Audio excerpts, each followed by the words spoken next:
again, I think this is, it's very, very important to remember the seminal essay Derrida's Différence is very crucial here, because Stiegler is really trying to, work with that in terms of techniques, right? The delay, the Nachtraglichkeit, the late belatedness of us, right? In a sense, he's also, always fighting, and this is a tendency in French Heideggerianism, French Lacanianism, structural Marxism, always to fight the temptation of philosophical anthropology. So when you hear the word anthropos or Anthropocene or anything that has to do with that, that means that's a retreat to them, to the human, right? In the almost traditional form. And there are many enemies here. I'm not trying to say that it's only, a series of polemics, but one of the major enemies to French philosophy post-World War II was Kojelev's philosophical anthropology, based on the reading of Hegel, through human subjects, this atheistic, sort of almost humanistic overcoming, right, of alienation in the master-slave dialectic. So this became narrativized outside of that. There was a kind of transcendence, if you will, of this. And Derrida, the emphasis upon language and techniques and also grammatization is very, very important to remember here as well, right? That Hegel, is the one that masters everything, the end of metaphysics, and everything becomes part of this alphabetic script. And Hegel is really the marker 10 years later, and I don't know if you had time to read some of Kittler, but Kittler's also on this page too. Hegel represents, the end of the book and the beginning of writing, right? Yeah. In many ways. This is very important to keep in mind. There's no more longer, the so-called culture of the book. It's the beginning of the writing and the writing machine, as well as, the writing of us, right? And I've mentioned this many times as a metaphor. Lacan says, I am a poem being written. This is what he says about his decree, right? Heidegger, I am an open space through which being passes as a vessel, right? Yeah. I had a philosopher at Johns Hopkins. I not a moment goes by where I don't feel insecure, et cetera. This is the kind of thing, this kind of openness, vulnerability that is always there, but there's a kind of passage always, and in the old Greek sense of the passage through, the poros, right? Not the aporia, but the passage through, that you're not stuck, right? In a sense. Yes. So going back to this, look, I'll try to historicize this a little bit, and I don't want to, just over-historicize it, but I think it's important. There are left-wing Derridians who have a relationship to Marx, right? Difference, in some ways, difference is a strategy in which you begin to see the ghost of Marx everywhere, the phantasms, the specter of Marx. This was his book on this, right? In this kind of delay. The historical comes back. The tertiary retentions are always there, right? In many ways. So there is this left, Derridianism, of which Stiegler is certainly a part of, right?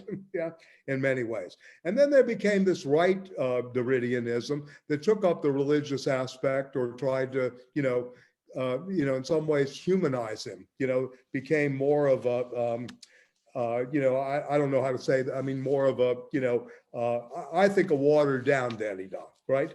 And really emphasize the later part where he got into his Jewish identity. He did books with, comments with Eline Ixou, his friend. And, I don't think they were ever lovers, but they were extremely close. Who knows? And, in that group. But anyway, he had that going on too, that identity as a Jew, right, et cetera. There was always working out, and that there was some reading again of the messianic, Benjamin, right? Benjamin had that overtone with Scholem too. So you can look at this, in that kind of split that happened, just like in Heidegger too. The left Heideggerianism, Axelos, Jean-Marie Vincent, and who took up Heidegger in terms of alienation, and the logic of things themselves. So you had this kind of movement going on, and you also had this in the Derridian moment too. So I don't think Stiegler is really going back to any kind of religiosity here or any kind of religion. In fact, I think he's trying to avoid it. He never really comments on this so much, right? In a way.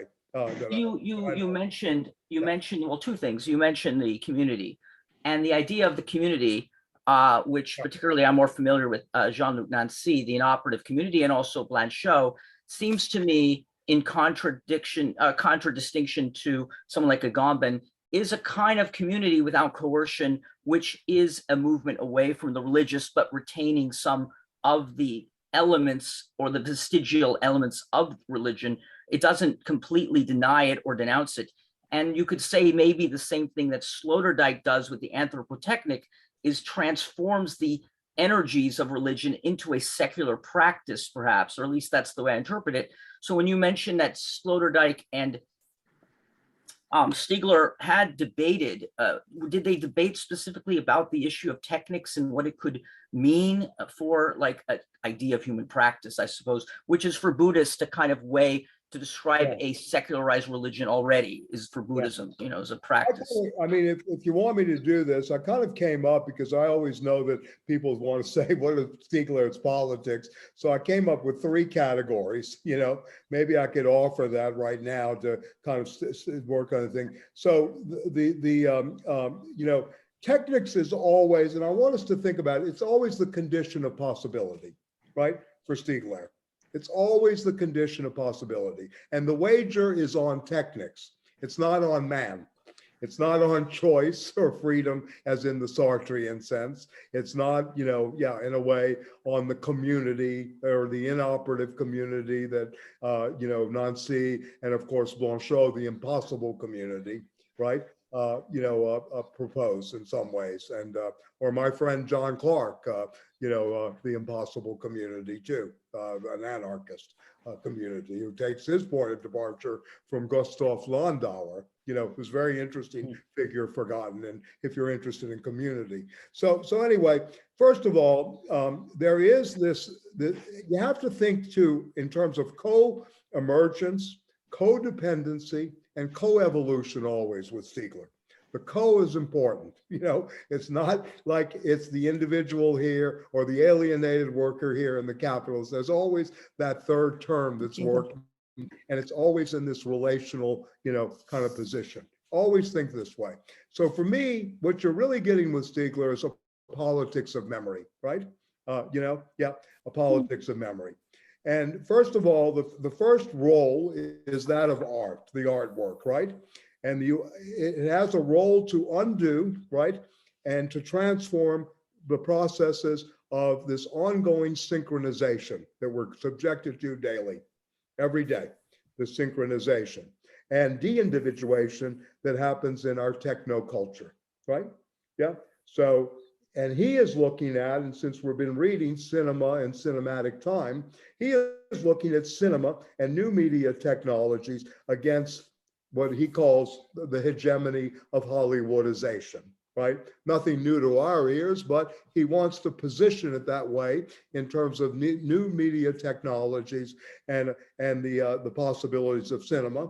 And then of culture, and also going back to Adorno and Horkheimer, the culture industry's commodification of what's called tele-technology, because this is the term that they're using, is tele-technology, going forward. So art is crucial here, not only as subversion of the dominant consciousness, but always undoing, right?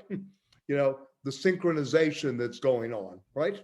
Yeah, this kind of point in time, now time, how it masters that, digitalization of everyday life, financialization of everyday life, the new bi-financialization, the new term is finance for the Bitcoin, the new cryptocurrency. So you're going to be hearing more Binance, fintech, finance technology. So these kind of codes in a certain way are being undone.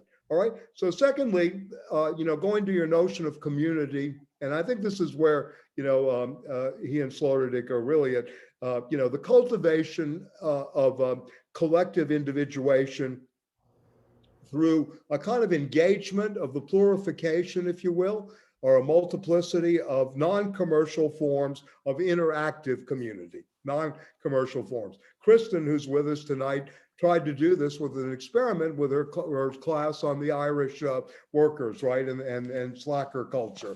And they did a very good job, attack the algorithms, right, and other things that were part of her class. You know, this small interventions, but at the same time, it becomes an interactive community, and it becomes a kind of cultural recasting, right? With self-organizing, self-acting community activist groups, internet groups, commons, right? Non-market driven education, going back to where Patrick began. He has a non-market educational model that is at stake, that he played out both at Ars Industrialis at the Centre Pompidou, as well as his school in the south of France. And then, of course, all kinds of different cultural practices. So this is the second part, the role of art, undoing, number one, and unmasking, and transforming practices and transforming really the processes of synchronization. This is where the time comes in, temporality, right? In a way, right? The second is cultivation, and the third would be the repoliticization of what does critical resistance mean, right? Towards economic imperatives, right? How do you get around or resist economic imperatives that drive excessive addictogenic, this is his vocabulary, consumption within more than catch errors. Sorry? Oh, whoops. Oh, okay. Okay. So how do you basically go around those that produce desires in order to stimulate effective and the cognitive domains continually? How do you repoliticize this critical resistance? How do you do this today? So this seems to be more. So this would be a renewal of collective individuation, and this is where the desire begins for futurity. Since I said, is there a new avant-garde possible? Well, this would be the desire for futurity. The role of art, cultivation of new forms of collective individuation, and then how do you repoliticize critical resistance without getting trapped in the old debates between Trotsky and Stalin, right? The new left and the old left, the same old language playing out every day, in a certain way. How do we build that kind of repoliticize this using the best of tertiary, retention, right? And then, of course, but how do we fight primary retention that's going on in this synchronization of everyday life, right? Yeah. So I think this is good to start with, in a way. And how do he and Derrida, and this is a book I recommend, Echographies of Television. He did this joint thing with Derrida, and this is about their and maybe Richard can relate to this, the critical relationship with the contemporary image regime. They really want to do this, and again, Kittler is important here. We're going to go over that. Maybe I don't know if we'll have time tonight to go in depth, but he has a very good section in his introduction on Nietzsche and the ear, right? For the eye. Yeah, so it's really good, when we get back to this, in a sense, right? So and the difference between Stiegler and Derrida, I've done a little thinking about this, is that in the educational model, since, again, going back full circle to where Patrick began, Derrida really had a liberal enlightened emphasis on education, right? That there was something in education still about autonomy, right? Autonomous, but what happens is in that model, according to Stiegler, this return to the Enlightenment, right? And its values creates this kind of autonomous consumer subjects that can be brought back into the system easily. And you saw how fast deconstruction became a household word, right? Yeah, pretty amazing, right? So Stiegler's clever. He uses the French word, and this is nice when you read a little bit of him in French. He plays on the French, the miner, right? Both as the miner, the person that's mining something, but also the miner, right? Not of age. Yeah, right. Still to be, wet behind the ears, so to speak. So he plays on this a lot. So he wants to, get away from this temptation, and he sees the Derridian moment in education at some levels. And I'm sure they could have this debate, and it's deeper than this, but I'm trying to give the surface on it. The temptation to colonize consciousness, right? Through the capture of attention. This is what the industrialization of memory does, right? In a synchronized form. It's an attention capturing, that's going on, and a colonization, and then experience becomes homogenized. And this is exactly what the Frankfurt School, Benjamin, particularly, as well as I think Stiegler is trying to avoid at all costs, is this homogenization of culture, right? We are not all German Jews. Well, that's a phrase, right? We are not all, 9/11, victim, we're not all New Yorkers in some ways. I mean, this is, again, this kind of universal homogenization that takes place on a synchronized level that then becomes, becomes worked out. So anyway, the community, in a sense, is a very difficult thing for him. For him, the community is about an economy of care. And this is, again, a long discussion. I mean, the texts involved here would be the taking care of generations, and he actually speaks to this a little bit in the book on a critique of, for a new critique of political economy. Carl's emphasis upon the relationship to Marx, he is really looking for a new concept of critique. Remember Marx, capitalism, it's a critique of political economy. It's not a political economy of capital. Yeah. It's the critique of political economy that's important here, right? That very important to keep that in mind about Marx. He is critiquing all of political economy, dismantling Smith, Ricardo, Petty. We can go down the list, right? Yeah, etc. So and so this is, again, something that Stiegler is very well aware of. So. Yeah, I don't know if I'm really answering your question. I just don't see how he ultimately goes, Douglas, to a religious. No, I think you helped me a lot. I mean, I was throwing out a lot of things. The only reason I mentioned religion is the term before I heard. I am a neophyte with Stiegler, so I appreciate your giving me these texts, because I found Stiegler's work to be incredibly innovative, especially with his ideas about cinema and community as well. So the only reason I brought in religion is that before I read Stiegler, I had read some of Sloterdijk's work on the Anthropotechnic, and some people find, Sloterdijk critiques Heidegger as well, and deals with a lot of the vestry element of Heidegger as being kind of this Catholicism of Heidegger, the kind of the ritualism that, and Stiegler, and I mean, and Sloterdijk recently has been moving towards this anthropotechnic idea of practice and betterment, which some people find very annoying. So it is utilizing this term technic, but in a very different way.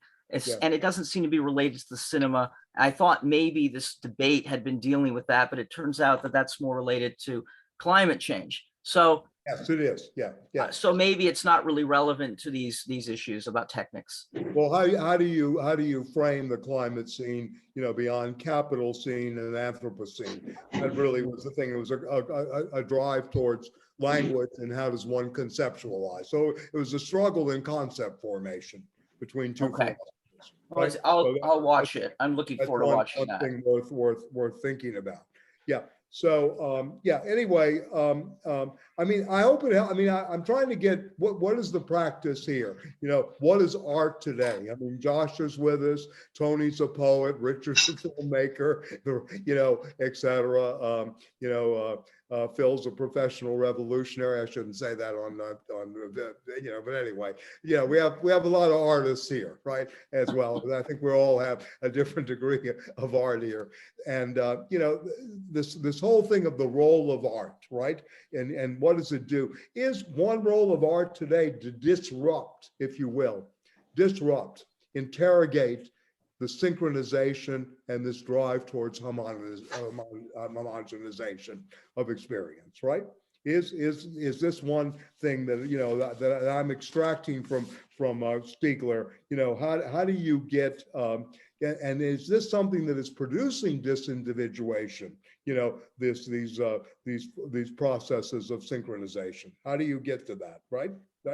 Yeah. How do you get to that? Yeah. How do you disrupt that? What is the role, again, of technical individuation in this new psychic individuation, right? Yeah. And again, there's been questions also about the taking care of generations. Again, this is a very concerned author. I mean, this is one thing I'm really, I say it, I'm very, very, very taken by the level of his care. This to me is something that's very fruitful here and worthy of listening to him just because of that level, right? Yeah. There's just one more last thing, and then I'll cede the floor. There's also one element which I have, Sloterdijk and I think Stiegler have in common, which is this notion of the prosthesis. I would say they probably both agree with, and this is coming back to Derrida as well, with this idea of the prosthesis as something that is the fusion of the biological and the machine, but also in ways that are expanding on the human capability. I know I'm not putting that in a very eloquent way, but this prosthesis notion seems to be come up in both writers. So. Well, the interesting thing about the prosthetic to me is that it kind of takes out the whole question of guilt, right? In some way. This is a very interesting moment. It kind of dismantles, right, if you will, the morality involved. How dare you get COVID? How dare you do this, et cetera, right? And to think it beyond this always, I think there's much to be said for this in terms of how we constitute, we identify, we become, involved here. Yeah. So, thank you very much. Yeah. Okay. Yeah. Anybody else? I mean, I'm certainly, open. Yeah. And again, I think the best way to read him, once again, is relation. There's always these relations going on in this text between the psychic, the collective, and the technical individuation. Always, again,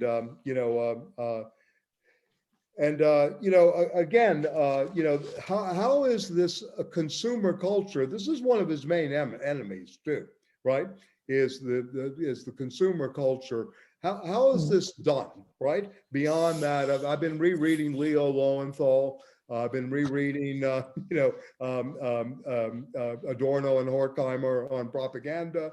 Bernays. I read Adorno's Martin Luther Thomas speeches because I think that's very important. That's a great book, by the way, of Adorno. How the radio populism takes place in the 1930s and 40s. It's excellent, right?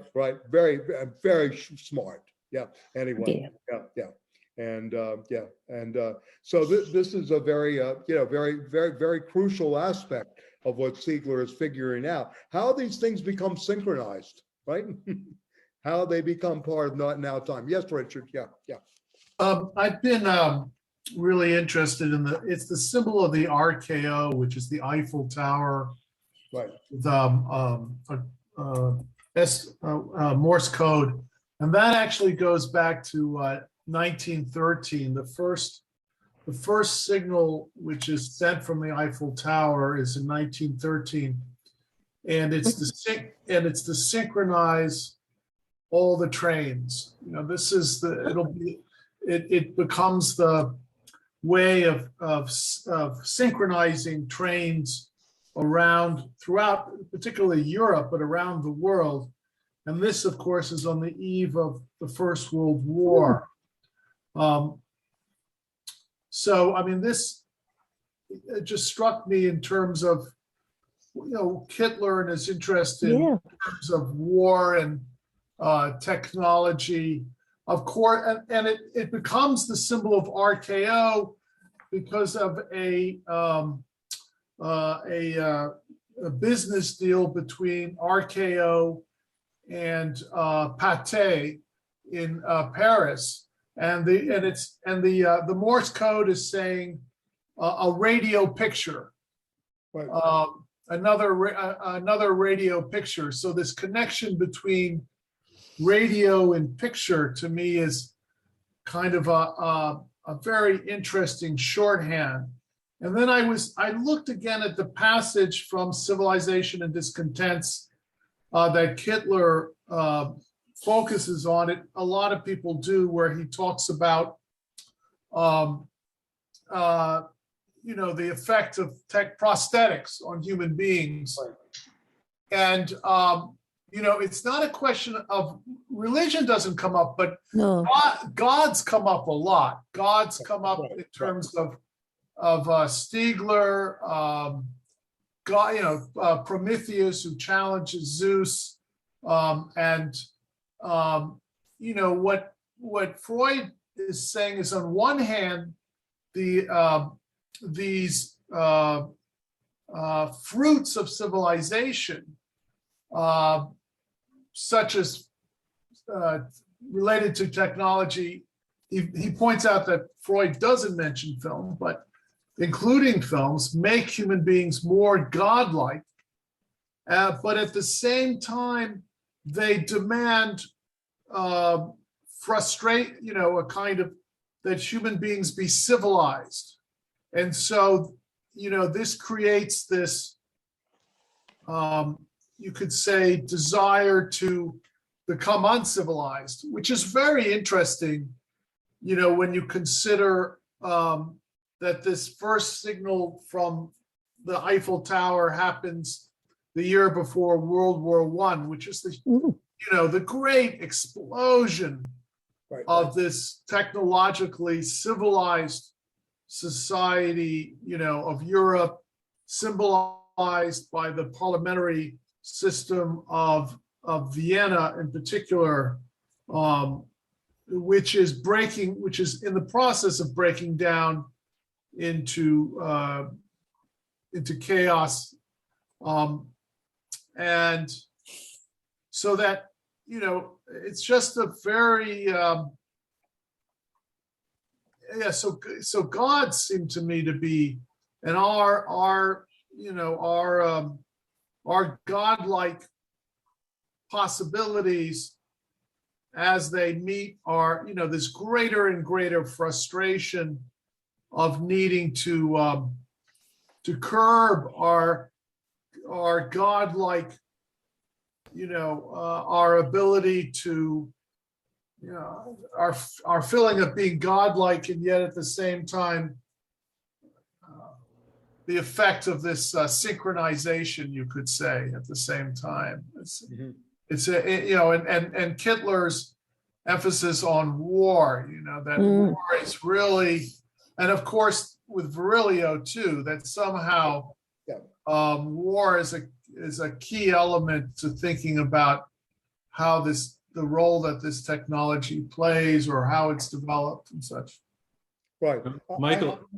Yeah, go ahead. Who was going to say something? Yeah, I just wanted to jump in real quick to say, David. Yeah, good. Yeah. To follow up on Richard's sort of point to the historical moment of World War I, and you mentioned Bernays, obviously, and World War I is such an important moment of like the explicit capture of like something like authentic art by the state and the war machine. And like we have the example of Bernays emerging through World War I. We also have in the UK the example of artists and writers being explicitly pulled into the state to do propagandist writing.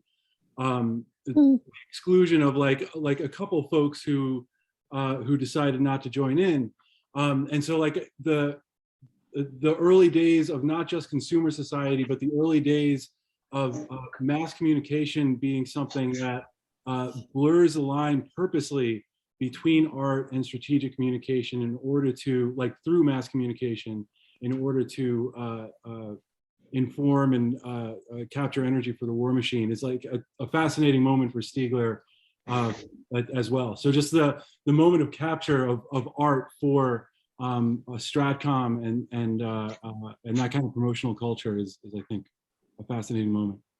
Yeah, no, I agree. And a figure who figures prominently in Kittler's work is Claude Shannon, who basically is basically the major force behind CIA gathering intelligence, on the mathematical theory of communication. And this is why I think, again, our resistance to mathematical ontology is not, we should break that down a little bit. And remember, and also Kittler himself, another very interesting character. And I obviously have a very strong affection for these outsiders like Kittler and Stiegler.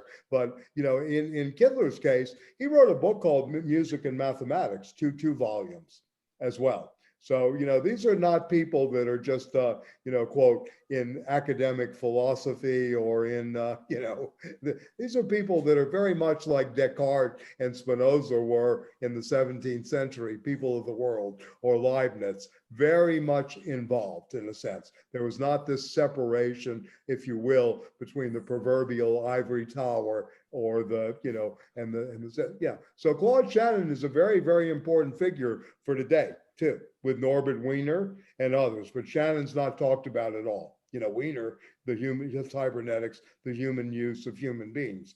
And this is where we are. And this is another thing politically, if we go further in terms of really understanding this, the Mercer group, which is Renaissance Technologies, these hedge funds that are run at these enormous profits, and Simons is the other guy, but Mercer's the one who lives on the yacht. He lives in, in the waters, and this is the person that came up with the hiring of Cambridge Analytica, Analytics.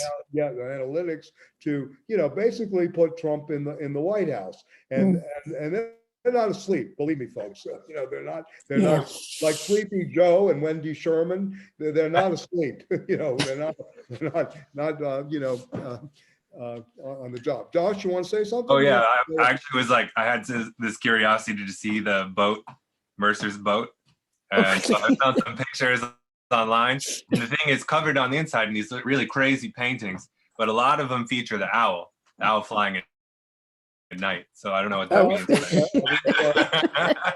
A lot of people like Hegel, the right, the left, and the middle, yes. And Minerva is one of those myths that stay with us. Going back to what Richard said about the gods and all this, Sartre had a great phrase: man is a useless passion insofar as he has a desire to become God, right? This was a very interesting statement of Sartre that it should be thought through. It's a very interesting proposition. Man is a useless passion because he has this desire to become God, right? No. And then he spoke about the skyscrapers in New York, always elevating, this verticality towards the horizon, et cetera, right? Yeah, we're always climbing. Yeah. So, Freud puts in the same section on civilization discontent, talks a lot about, the importance that art is useless, that that this is part of why it remains one of the high points of this, or symbols of civilization, is that it in some way has a purposelessness to it. right. Right. Interesting. Yeah. So anyway, I wanted to, let me just, there's a lot, in here, of course, and a lot to do still. But I just want to say that, for Stiegler, consciousness is essentially cinematographic. I want to say this. This is really his proposition, if you will, the working premise of the entire, cinema volume, cinematic time and cinematic consciousness. And that it's a temporal synthesis that, constitutes the internal and intentional consciousness. And then this involves the collection of tertiary retentions, right? Which are the inherited forms of tertiary memory, right? And then they're stored, right, in the archive of culture, right? This is very important to remember. There's a storage going on here. So for Stiegler, tertiary retention is very close in some ways in the cultural aspect, what Heidegger talks about reserve stock in the Gestalt, right? It's very, very, very interesting usage here. The storage, right? How things are ultimately, what stock is, right? Reserve stock. So tertiary memory, etc. So this is the mnemotechnical archive of culture. Very important to remember this, the mnemotechnical archive of memory that is only gained, again, and this is where the activity is, and I like this very much, particularly because I see it at work in the Platonic dialogues, and I like this in terms of a form of pedagogy and learning, is the anonymic, right, part of recollection.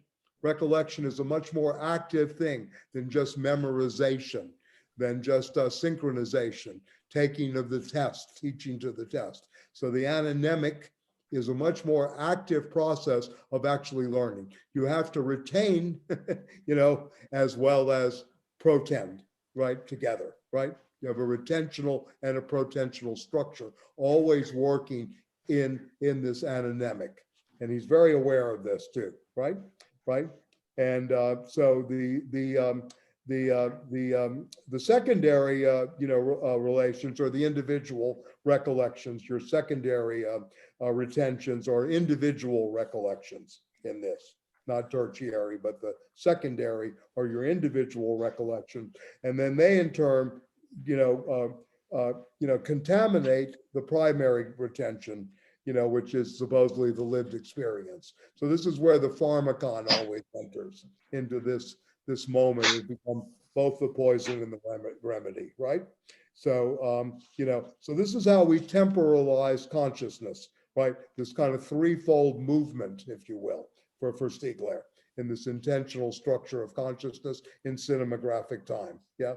The archive of the images, the archive of the inherited forms of memory, right, etc. The mnemotechnic culture, right, that are translated then into secondary recollections, secondary retentions, and then they contaminate ultimately the primary retentions.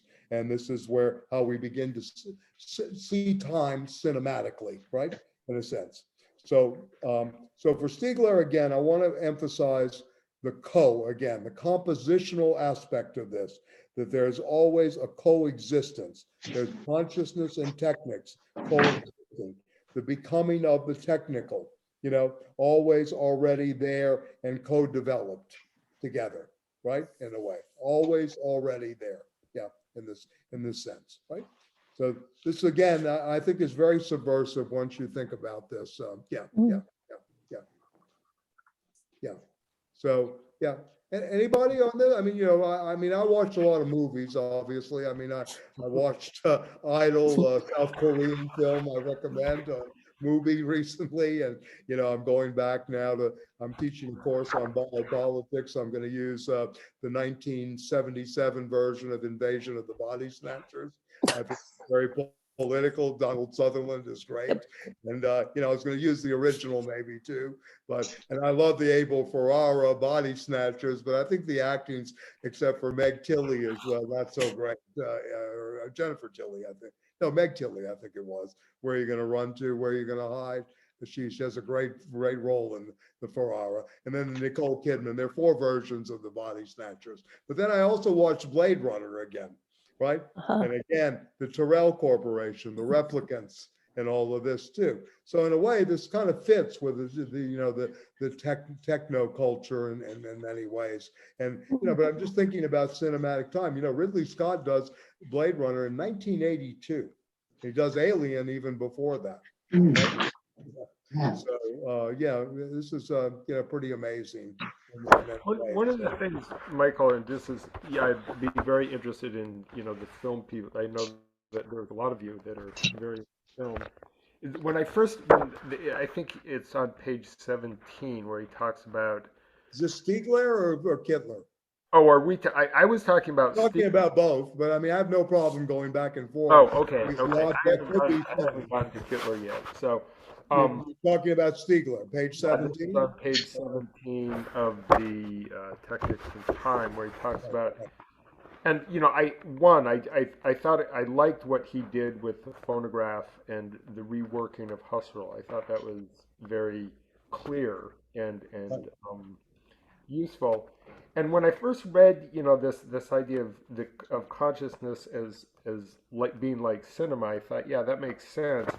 But I'm thinking about it just right now. I don't know that it does make sense because it seems like, I mean, can't you do a lot of things in cinema that don't correspond to any operation that takes place in consciousness per se, right? Like you can invert time, you can juxtapose things in certain ways that seems to operate according to its own logic. I mean, it happens inside a consciousness before it's made into a film. Yes, but it seems I don't know. It probably doesn't, I don't think it's a major point if he's using Well, it more where are you trying to for go with that? I mean, what are you trying to get at here in terms of that there's something different in the director or the well, camera just like person film. versus consciousness versus that of what goes on in our mind and our intentional acts of consciousness? I'm just wondering where the question's oriented. That's all. Yeah. I don't exactly. I mean, just other than it seems like in making a film, you're engaged in a process of objectification, externalization, and operations, right? That allows for a kind of representation to be constructed seems to me it's different. Right. But I mean, if you look at the paragraph, Than and this may clarify just Stiegler himself reading from him, on page 17, consciousness is affected in general by what is phenomena presented to it. implied in the Right? flow of consciousness. Yeah. But this affect occurs in a special way with temporal objects. This is important to us in the current investigation because cinema, like melody, is a temporal object. Object, yeah. Understanding the singular way in which temporal objects affect consciousness means beginning to understand what gives cinema its specificity, its force, and its means of transforming life, leading, for example, to the global adoption of the American way of life, this kind of colonization through synchronization, too, that I spoke about earlier, right? Yeah, I think I mentioned that Mueller in Wim Wenders' film, what was the film? Oh boy, Kings of the Road, says the Yanks have colonized our subconscious, right? Very interesting. An inquiry such as this presupposes an analysis of the specifics and the specificity of the recording techniques producing cinematic flux, right? And the effects it engenders in consciousness, especially to that consciousness, is already cinematographic in its principles of selection. For primary memories, a selection that relies on criteria furnished by the play of secondary memory and associated tertiary elements. The combination forming a montage through which a united flux is constructed, such as stream of consciousness, but which is identical in form to the cinematic flux of an actual film as a temporal object and as the result of a constructed montage. I'll stop it there, right? Yeah, yeah. So I think that in some ways he's answering your question that the technical individuation here is already there, right? Yeah, yeah. It doesn't matter that, the filmmaker can produce the montage. Again, he's speaking of this consciousness of the primary, secondary, and tertiary retentions, and how the temporal mix were already cinematographic in its principle of sex selections for primary memory. Yeah, yeah. So, yeah. I mean, I don't know. Yeah, to me, he's really speaking about here how we are active in terms of reception, spontaneous reception, and how we become active participants in it. He's really talking about active genesis here. Yeah. I don't want to overemphasize the point. I don't think it's, but it seems to me that in some sense what he's talking about, the way I read it, is more that consciousness is interpretive and narrative, right? So it's kind of that's more how I read it, rather than than as cinema per se. That, a novel, you could make, I think, a similar argument about the process of both writing and reading a novel, that it involves kind of a similar relationship, both in the writer's consciousness, but also in the reader or the viewer's consciousness, of this relation between primary, secondary, and tertiary, which is kind of like constantly interpreting current experience through secondary memories selected through He's tertiary. talking about time here, though. Right, and that Yeah. process of kind of Yeah, the yeah. appropriation of secondary memory through the tertiary is what allows for the protension to kind of come into existence. So it's not, whether it's called cinema or something else. I get his point. It's not like Okay, so yeah. that term is not, but it's interesting how just what it brings out, thinking about that.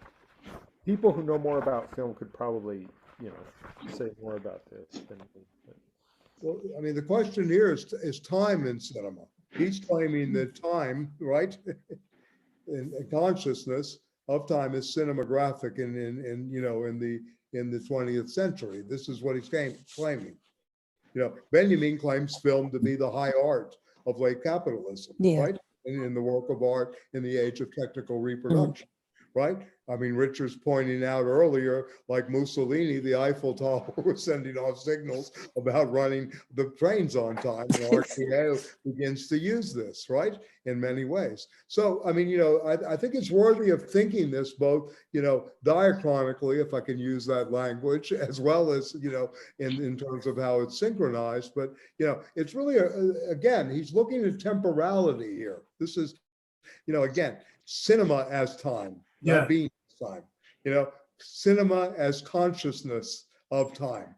You can rewrite this if you want, right? He's looking at cinematic consciousness.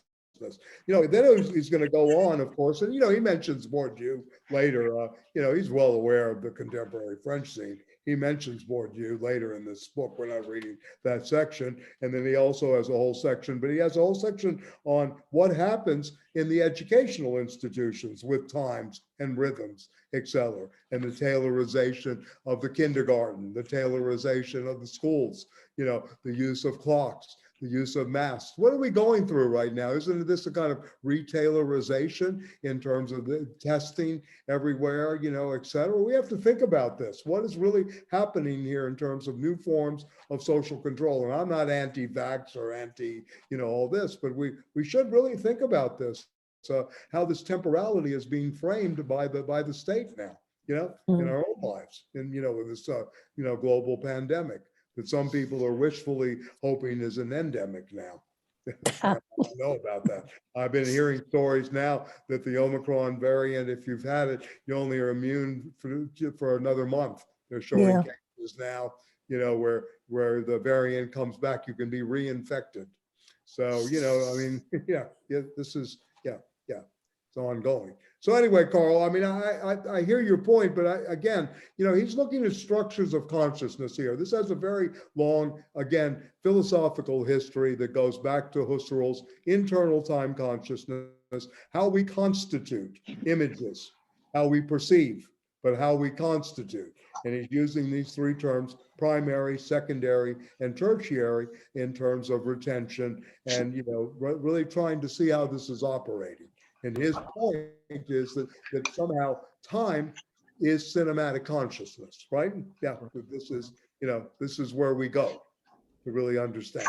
Yeah, the other thing that just struck me as, very interesting, and I would be interested in the people who know Kant more deeply, but this kind of parallel he draws between the three senses. This is on page 41, the three syntheses that Kant distinguishes in the first version of the transcendental deduction: apprehension, reproduction, and recognition, and how they're kind of related to primary, secondary, and tertiary retentions. That was an interesting moment, I thought. He spends a lot of time on that, so obviously he was quite concerned with it. Yeah, I mean, I'll listen to anybody that wants to take that on. I mean, it's basically, again, he's looking at this Kantian moment in the critique of pure reason, and on Kant's view of consciousness here, and he's reading it through Husserl, right? And he basically then brings in the multiplicity of consciousness, the plurality of consciousness that Brentano comes up with, the manifold, right? Except, right? So really, the question here, I think, is remembering the secondary retention, right? You have to remember the secondary retention, right? And not the so much the tertiary, right? He says, I mean, I think the crucial passage is page 43. Kant is not saying what I've deduced in my reading of Husserl, though he almost says it, namely that primary and secondary retention are always combined. Kant only says he has identified what gives primary retention its singularity. But he does not specifically distinguish it from secondary retention, which is what the critique claims to do. He believes he was describing the synthesis of reproduction with regard to apprehension as a phenomena of a primary retention that must precisely not be confused with the secondary retention constituting the essence of the synthesis of reproduction. And yet, from another perspective, Kant in some way, by default, introduces the question of the relationship between primary and secondary retention that Husserl will exclude. He has already opened a space for the question of the role of the imagination in perception. So his confusion of the two forces of retention is also confusion of two syntheses, and will wait on the definition of the third synthesis, right? It is doubtless this confusion in 1781 that makes his thesis so obscure and requires him to write the 1787 version of the transcendental deduction. And what would the synthesis of apperception itself to the understanding of the successive experience of diversity consist of, if not precisely the retention of the experience by and in what is happening at present? Kant can only differentiate it from secondary retention from the reproduction in the object's absence, right? Defining the synthesis of reproduction. If he sees the first synthesis as the conserving of the just past in the always already present, and just as the protension of the still to come.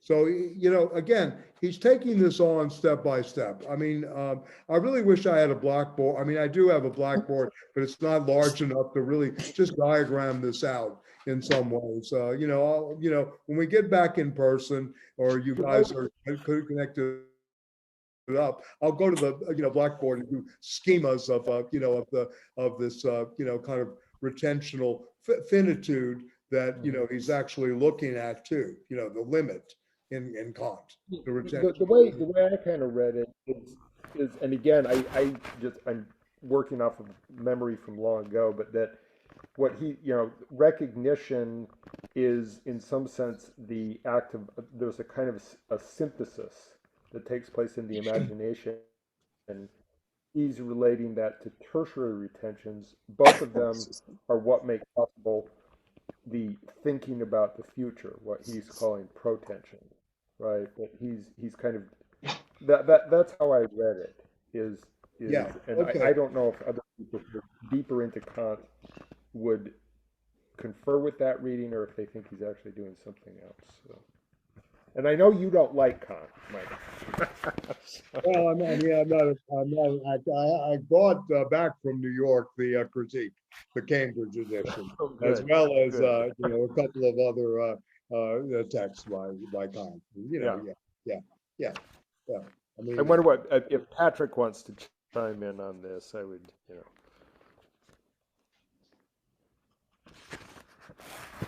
I'm going to pass. Yeah, I mean, look, Carl. I mean, what he's really taking on here again is this unity that he sees of apperception. He's trying to say that Kant does not have the cinematographic time in place here. I mean, he's really trying to go through consciousness here. This is really what he's doing. This is an exercise in how do we constitute, time, right? What does it mean? What does it mean to have a point in time? What does it mean to have now time? The Nukstans. What does all this mean? Synchronic, diachronic, etc. And he's going through these moments in Kant, that the time, these three syntheses try to bring together this unity of apperception, right? And he finds fault with this in terms of how we think, in terms of the a priori. So one way of looking at this in terms of the radical imagination, if you will, is to think through, why do Horkheimer, and I actually have it here, I can tell you the page it's on, I think I have the page marked. Why do Horkheimer and Adorno in the Dialectic of Enlightenment, in the piece on the culture industry apparatus, talk about how Hollywood has mastered the Kantian schematism, right? Yeah, this is another thing that he's fighting, right? So there's always this double reading going on. It's just not one way or the correct way or just an interpretation. There's a double game being played here. Always by Stiegler. So this is what, I'm going to read this. This is from page 83, 84 in the Cumming translation of Dialectic of Enlightenment, not the Jepcott translation. The difficulties in the concept of reason caused by the fact that its subjects, the possessors of that very reason, contradict one another or concealed by the apparent clarity of the judgments of the Western Enlightenment. So this is a stake for Stiegler. I mean, I want to point that out. If we're at a table, there's a stake. If you want to think of this as a game of, poker or dominoes on the table, Kant's critique of judgment, Western Enlightenment thinking, all of this is on the table at this point. In the critique of pure reason, however, they are expressed in the unclear relation of the transcendental to the empirical ego, and in the other unresolved contradictions. Kant's concepts are ambiguous. At the transcendental individual self, reason compromises the idea of a free human social life in which men organize themselves as the universal subject in the conscious solidarity of the whole. This represents the idea of true universality, utopia. At the same time, however, reason constitutes the court of judgment of calculation, which adjusts the worlds for the ends of self-preservation and recognizes no function other than the preparation of the object from a mere sensory material in order to make it the material of subjugation. Right? The true nature of schematism, of the general and the particular, of concept and individual case reconciled from without, is ultimately revealed in contemporary science as the interest of industrial society. And you begin to see this working out in Kittler too. Very well aware of this, the industrial society. Being is apprehended under the aspect of manufacture and administration. Everything, even the human individual, not to speak of the animal, is converted into the repeatable, replaceable process, into a mere example for the conceptual models of the system, under this, I would say, the unity of apperception. Conflict between administrative, reifying science, between the public mind and the experience of the individual is precluded by circumstances. The conceptual apparatuses determines the senses, even before perception occurs. And this may be what the error that Stiegler is pointing to. A priori, the citizen sees the world as the matter from which he himself manufactures it. Intuitively, Kant foretold what Hollywood consciously put into practice. In the very process of production, images are pre-censored according to the norm of understanding which will later govern their apprehension. Again, I think this is why Stiegler chooses this section on apperception and transcendental apperception in the critique, right, of pure reason. Even before its occurrence, the perception which serves to confirm the public judgment is adjusted by that judgment. Even if the secret utopia in the concept of reason pointed despite fortuitous distinctions between individuals to their common interest, reason, functioning in compliance with ends as a mere systematic science, serves to level down that same identical interest. It allows no determination other than the classification of the societal process to operate. And no one is other than what he has come to be, a useful, successful, or frustrated member of vocational and national groups. He is one among many representatives of his geographical, psychological, and sociological type. Logic is democratic. In this respect, the great have no advantage over the insignificant. The greater class as the important and the insignificant as prospective objects for social relief. Science in general relates to nature, and man only as the insurance company in particular relates to life and death. Whoever dies is unimportant. It is a question of ratio between accidents and the company's liabilities. Not the individuality, but the law of the majority recurs in the formula. The concurrence of the general in particular is no longer hidden. I won't read the whole thing, but anyway, the notion of the self-understanding of science, a little further on, contradicts the notion of science itself. Kant's work transcends experience as mere operation, and for that reason, with its own principles, is now condemned by the Enlightenment as dogmatic. With Kant's consequent full confirmation of the scientific system as the form of truth, thought seals its own nullity. For science is technical practice as far removed from reflexive consideration, its own goal and its own other forms of labor under the pressure of the system. So the stakes here are pretty high in a sense. Stiegler is not really a child of the Enlightenment. Yes, Patrick. Yeah. Yeah, I mean, this is the argument about the totally administered world. Yes. Things are basically experience is pre-synthesized by the media through tertiary retention, etc. And it's essentially we are programmed. Yes. Yeah. Yes. Absolutely. Yeah. The question though is, where's the crack? Where's the gap? You know? Maybe there isn't one. No, there is. We're in it right now. The crack is right here. This is the crack. Yeah, this is the crack up. This is the crack. Fitzgerald's great little thing that Deleuze likes so much. You know, No, but what I found interesting, and actually I read this, I think a couple of weeks ago, and my memory is not as good as it used to be. But usually people turn the first part of this discussion of transcendental deduction against the second version of it. In the first version, he emphasizes the notion of imagination, whereas in the second version, the imagination essentially drops out. And that is, he emphasizes the second version.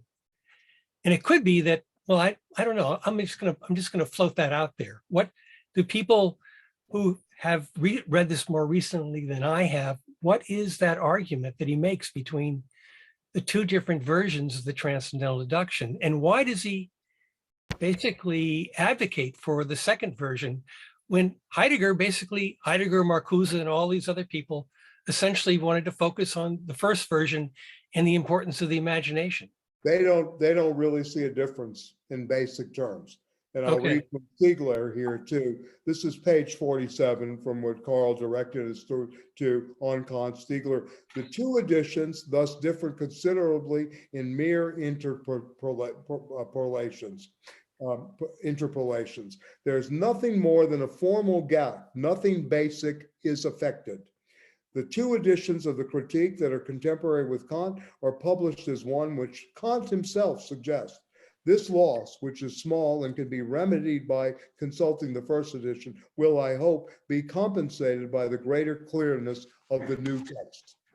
This is Kant speaking, right? Well, So I don't accept philosophers' commentaries on themselves. it's okay. Yeah. So especially from the Chinaman of Königsberg, huh? Yeah. Okay.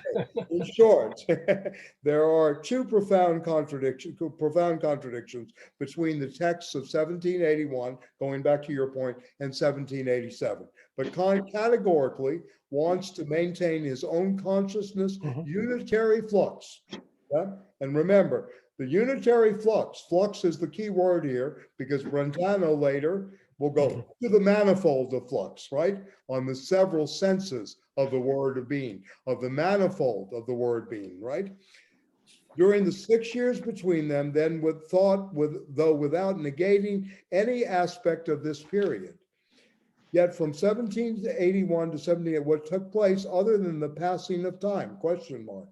A number of events happened during this period, most notably a public critique of the critique that forced Kant to revise it, right? Thus rewriting his own consciousness history before a public that reads, right? So this is important to remember, that Kant's critique was criticized during this period, and this may be one way he tried to remedy it.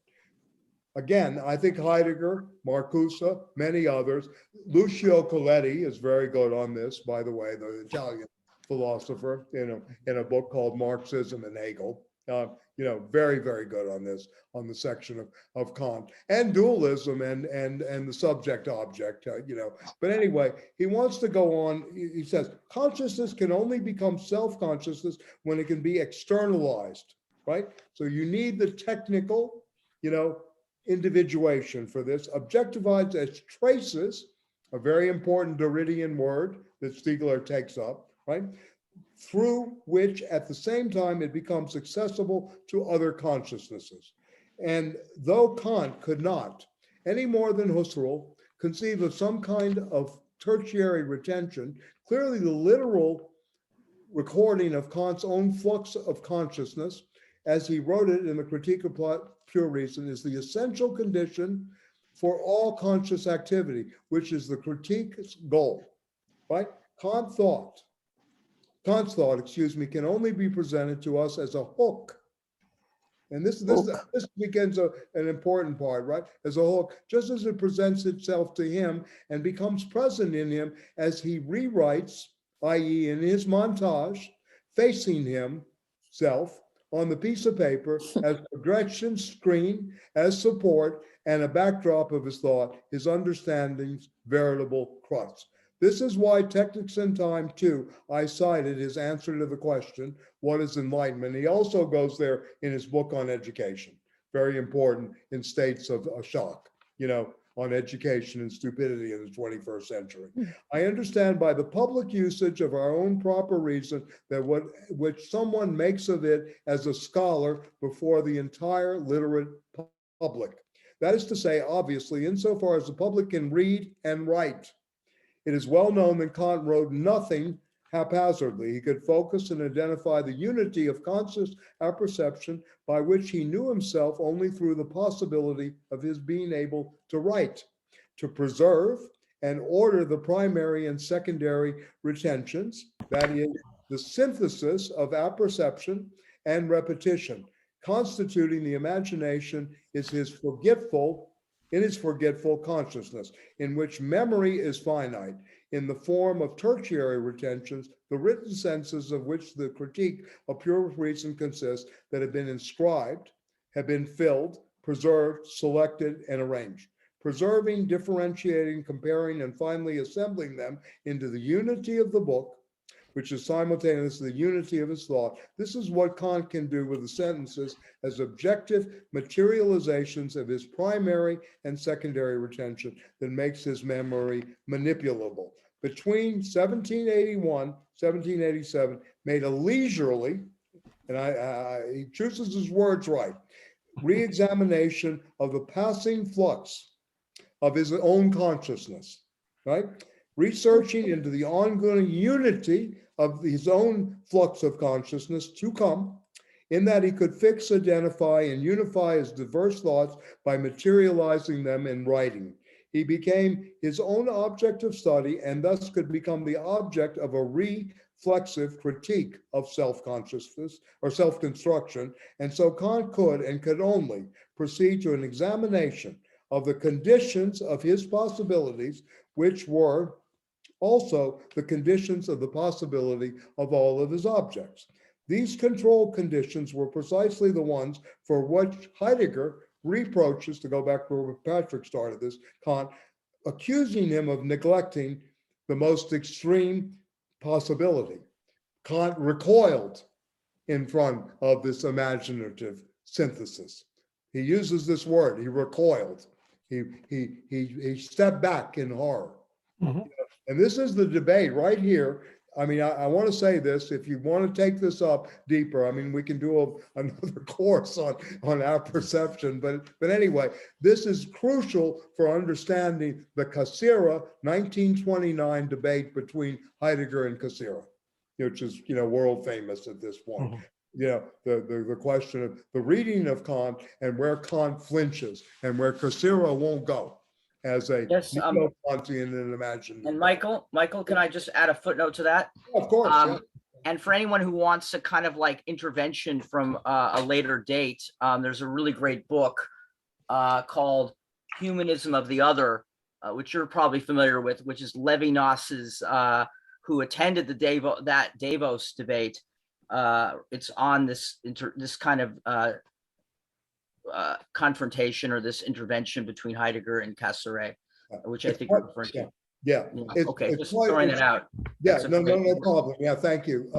It's no accident that the signifier here is Davos, home to the Magic Mountain Psychiatric Corps, number one. Today, where billionaires go to plan the financialized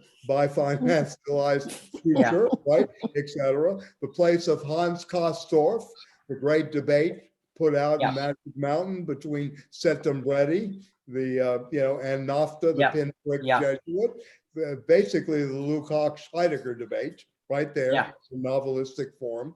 Yeah, so this is, an example, if you will, of a kind of cinematic consciousness of history, right, in a sense, what I'm trying to... And I guess you could also look at it, if you're looking at the Davos being the asylum where Binswanger worked, and treated Abby Warburg, who wrote on the Serpent and had dreams, visions of the Nazi cross. I mean, he basically saw swastikas in dreams, and this drove him mad.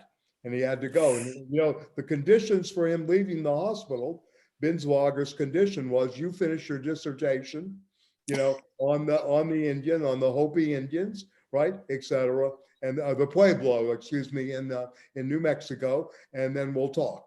And Abby Warburg became famous for the Warburg Institute, as you know, right? And Gombrich wrote a very good biography if you're interested. Abby Warburg is a forgotten figure in peripheral to the Frankfurt School, but also, and his father was Big Daddy Warbucks in the cartoon, in Little Orphan Annie. So So, I mean, look, this is very rich stuff. But anyway, I can go back to Kant here. I think what Stiegler is really trying to do is frame this, in such a way that the Heideggerian moment did not recoil, right? in a sense, right? Again, this is a very important thing. The critique analyzes and synthesizes, but it only could do because it manipulates, right? And at the same time, manipulate time. The play, and this is important. And I'm glad I'm sorry to read so much aloud, but I think it gets us into the rhythm of what Stiegler's really thinking here. And Carl, thank you for bringing this up. It can manipulate, in this case, manipulate time, right? The play of all primary and secondary retentions through their tertiary materialization. But these crucial materializations of internal phenomena are also quite manipulable by the culture industry, going back to what Patrick, just articulated very, very well about how we're programmed, right? Whose first concern is the fabrication, the making of consciousness, objectifiable and reifiable because it is originally fabricated outside itself. It is in this sense that a Kantian critique, a new critique, is necessary once again today. So this nice turn, right, that he's making. In other words, if Kant would only and could only write that all phenomena are interior, in internal time consciousness, like Husserl says, that they are determinations of my identical self, and that there must be a complete unity in them in one and the same apperception, it nonetheless remains that this self is not simply in itself, but originally outside itself. Again, the case for technical individuation, right? Once again, the outside, the outside. The self is surrounded by a milieu of itself, right? It's a milieu itself by its objects and prostheses that is therefore not only itself, but really its other, right? This is very good. I mean, this is very solid to me. I mean, I want to say, and this other precedes it. It is already there, right? I is another, Rimbaud, right? Right? You start to think this through in terms of 19th century symbolic poetry.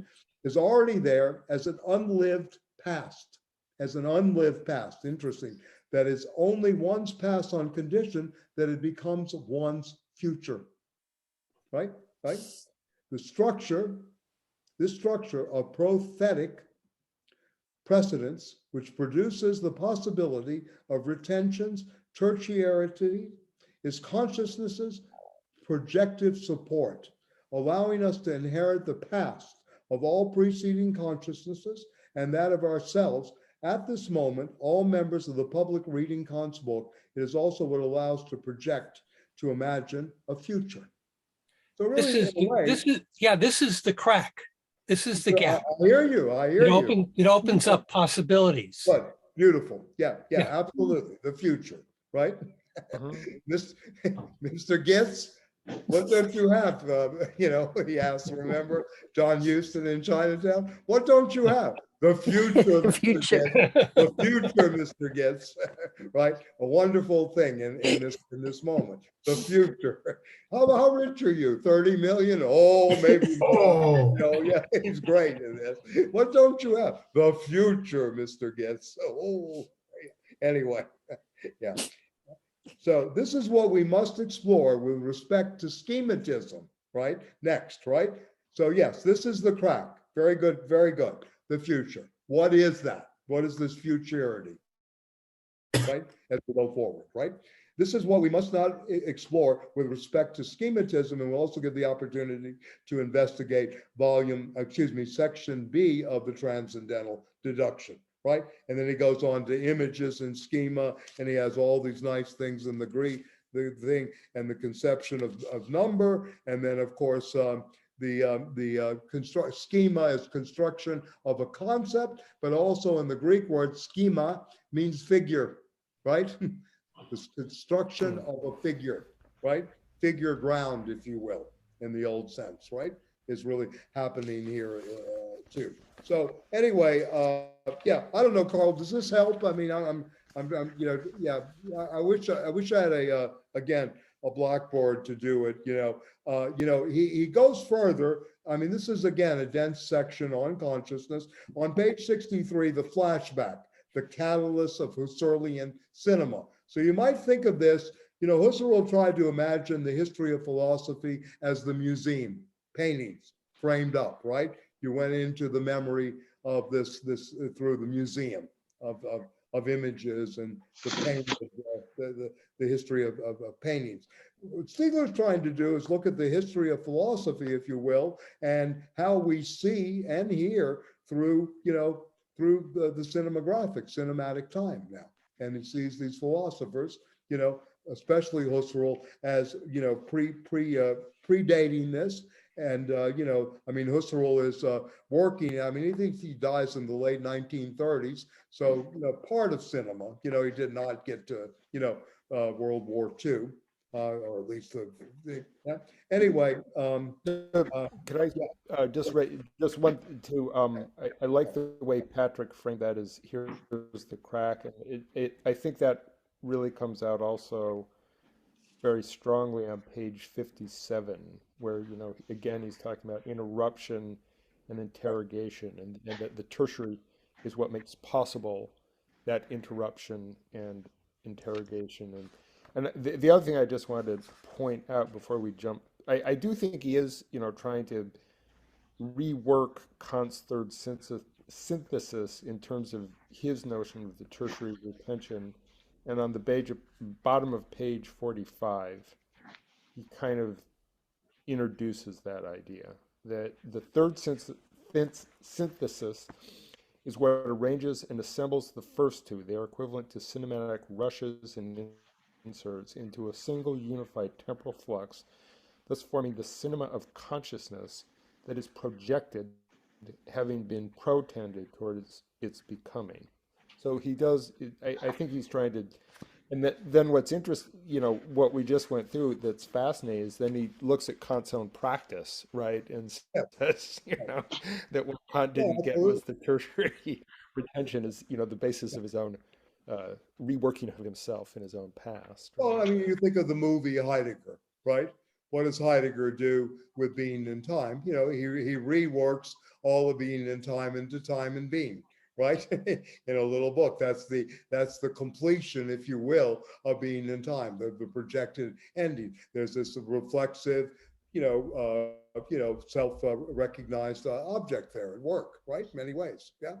So I also see this as kind of, you can see Hegel here in the phenomenology, sure. where he essentially takes consciousness as an object to itself and takes it in a different direction through each stage of consciousness.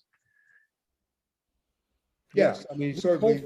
This is not a Hegelian approach. This is much more of a Husserlian approach through intentional acts and intentional structures. Yeah. I'm talking about his interpretation of Kant. Yeah. In the way in which he takes Kant takes the first transcendental duction as an object for him and to essentially rethinks it. But what he's doing is he is essentially already pre-structured his act of synthesis. And that's the problem. Mm-hmm. And people have, I think Heidegger mentions this in his book on Kant, about this distinction between these two deductions, that the second deduction essentially paves the way for Hegel and the development of this kind of logical rationality. I'm just going to put that on the side. I understand. He mentions that. Yeah.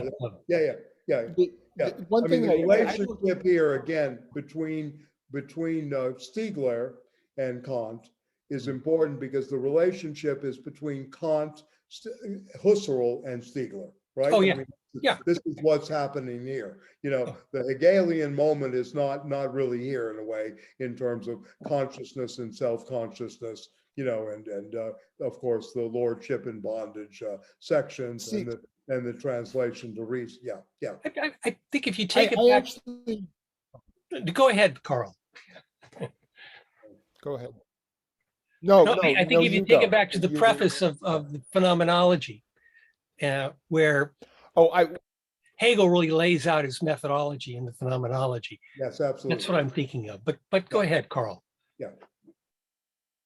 Well, I I actually disagree that Hegel is not present in this.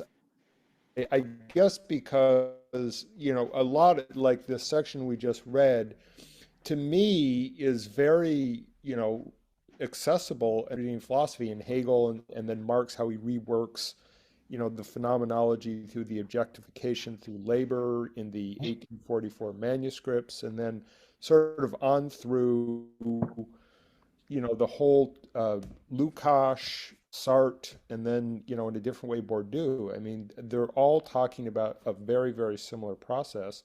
They're not Hegelian.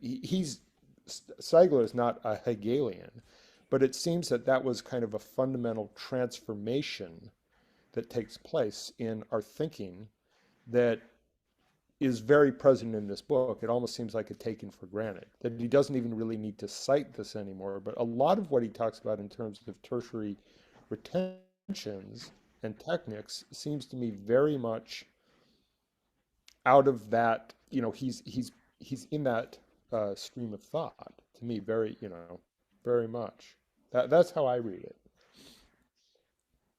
Well, I think he probably would disagree. I mean, he would say he's coming much more from a Heideggerian Derridian. He's not going to deny the presence of Hegel in a way, but he's going to consider Hegel in a very different way as part of a writing machine that culminates Western metaphysics. And he'll take that Heideggerian position.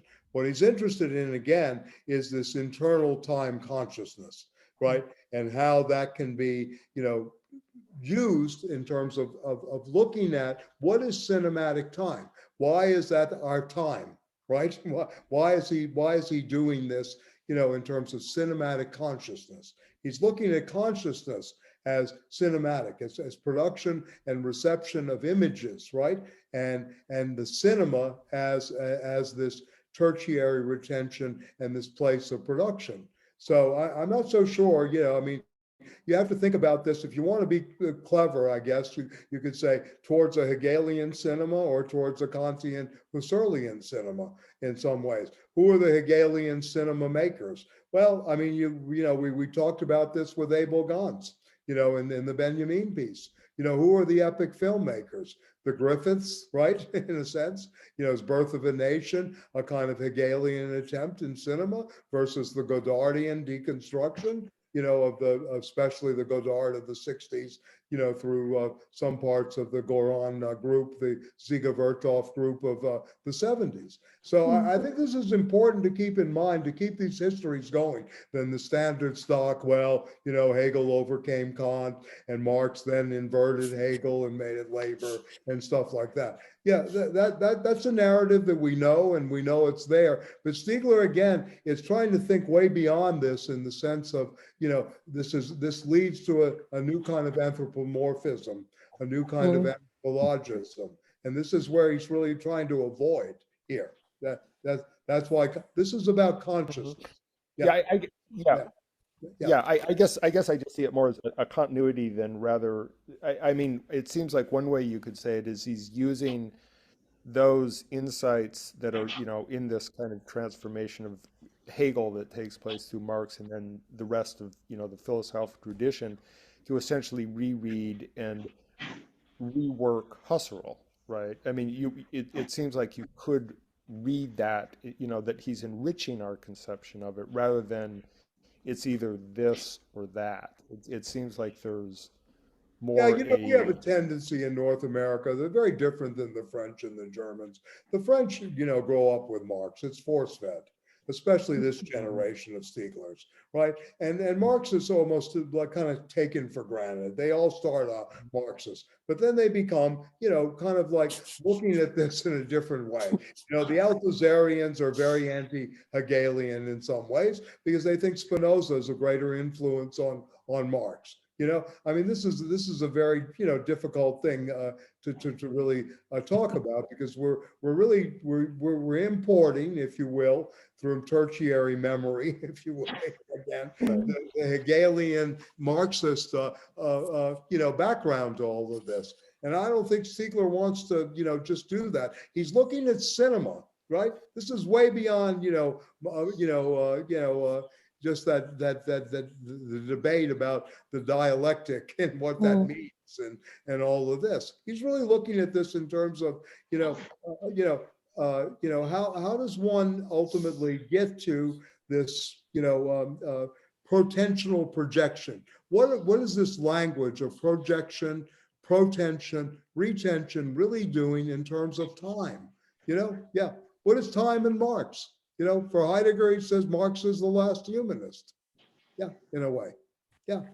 I mean, Stiegler's not a humanist. Yeah, in a way. And, the Althuserians and others read Marx in an anti-humanist way, whereas most of the tradition about Marx is humanistic. So this is coming from a very different, I mean, to my mind, a very different place, It's like reading Fromm's psychoanalysis, which is good, I mean, in a way, and helpful in a way, against Lacan, in a sense. There's a very different approach in terms of temporality and meaning and, what the unconscious is and how it plays out. So I think we should keep this in mind and give Stiegler again, to read him, in a sense. Yeah. I have a question. I'm not anti-Hegelian. I mean, I'm Yeah, but go ahead. Yeah. I have a comment and a question. Yeah, I completely agree with you. I mean, I was coming of age in the 1980s and early 90s when Hegel versus Derrida or Hegel versus Deleuze, and that was a very big debate. And Hegel was the bad guy. I think Hegel has returned in some ways, particularly recently with theory and consciousness. Hegel has a role to play. I just don't see that operative. I agree. I don't see that operative in this work or in Stiegler so much with cinema. But I do have another question that I was wanted to bring up. Is you mentioned education earlier and humanism as well. I agree. It doesn't feel like Stiegler is a humanist in the sense that in terms of the debates we're talking about. But I also was wondering, he seems to also critique cinema as and favor education, or at least education relationship to overcoming this kind of Adorno critique of the cultural industry. So maybe I was hoping you could say something about how, in his view, is he critiquing the form of cinema, and does he think that education is a way to go to help with this problematic with the cultural industry? Well, I mean, I think Hollywoodism, right, if you will, is certainly the enemy, the blockbuster, the superheroes, et cetera. And, I've learned a lot personally the last year by subscribing to some of these streaming services that bring in other parts of the world. And there's some damn good cinema going on out there, including Richard's work, which is independent in North America. Of course. So anyway, all to say, yes, I mean, cinema, I don't think he's excluding cinema from education, but there's that mastery of the a priori and how the Kantian intuition is mastered by the quote powers that be, that are heads of the production companies that, took over the Eiffel Tower in RKO, which released the original Frankenstein, as the proletariat oaf. In the 1931, because everybody's afraid of the hunchbacked worker, right? Powerful enough to push human beings out of the way. The fear of revolution, right? In a sense, this is how Frankenstein is presented in cinema. So these are the kind of things we have to look at. How is something then protended? How is tertiary retention being used, right? In a sense, right? And I can use Marxist language here. What is the use value versus that of the exchange value in this moment, and how does that play out?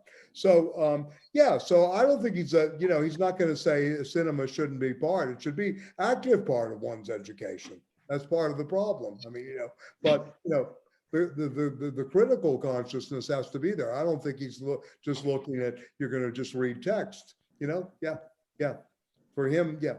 So again, this is where, Derrida never really wrote on cinema. Appeared in one Ghost Dance, it was called, by P. McMullen, I think is the Australian director, did something called Ghost Dance. And Derrida appears, I think, on a shoreline, if I'm not mistaken, with some kind of, drawing in the sand. I don't remember exactly, but yeah, in some ways. But I mean, cinema has a, tremendous subversal. When I talk about the role of art, I'm thinking of cinema too, as a real. I agree. I agree with that.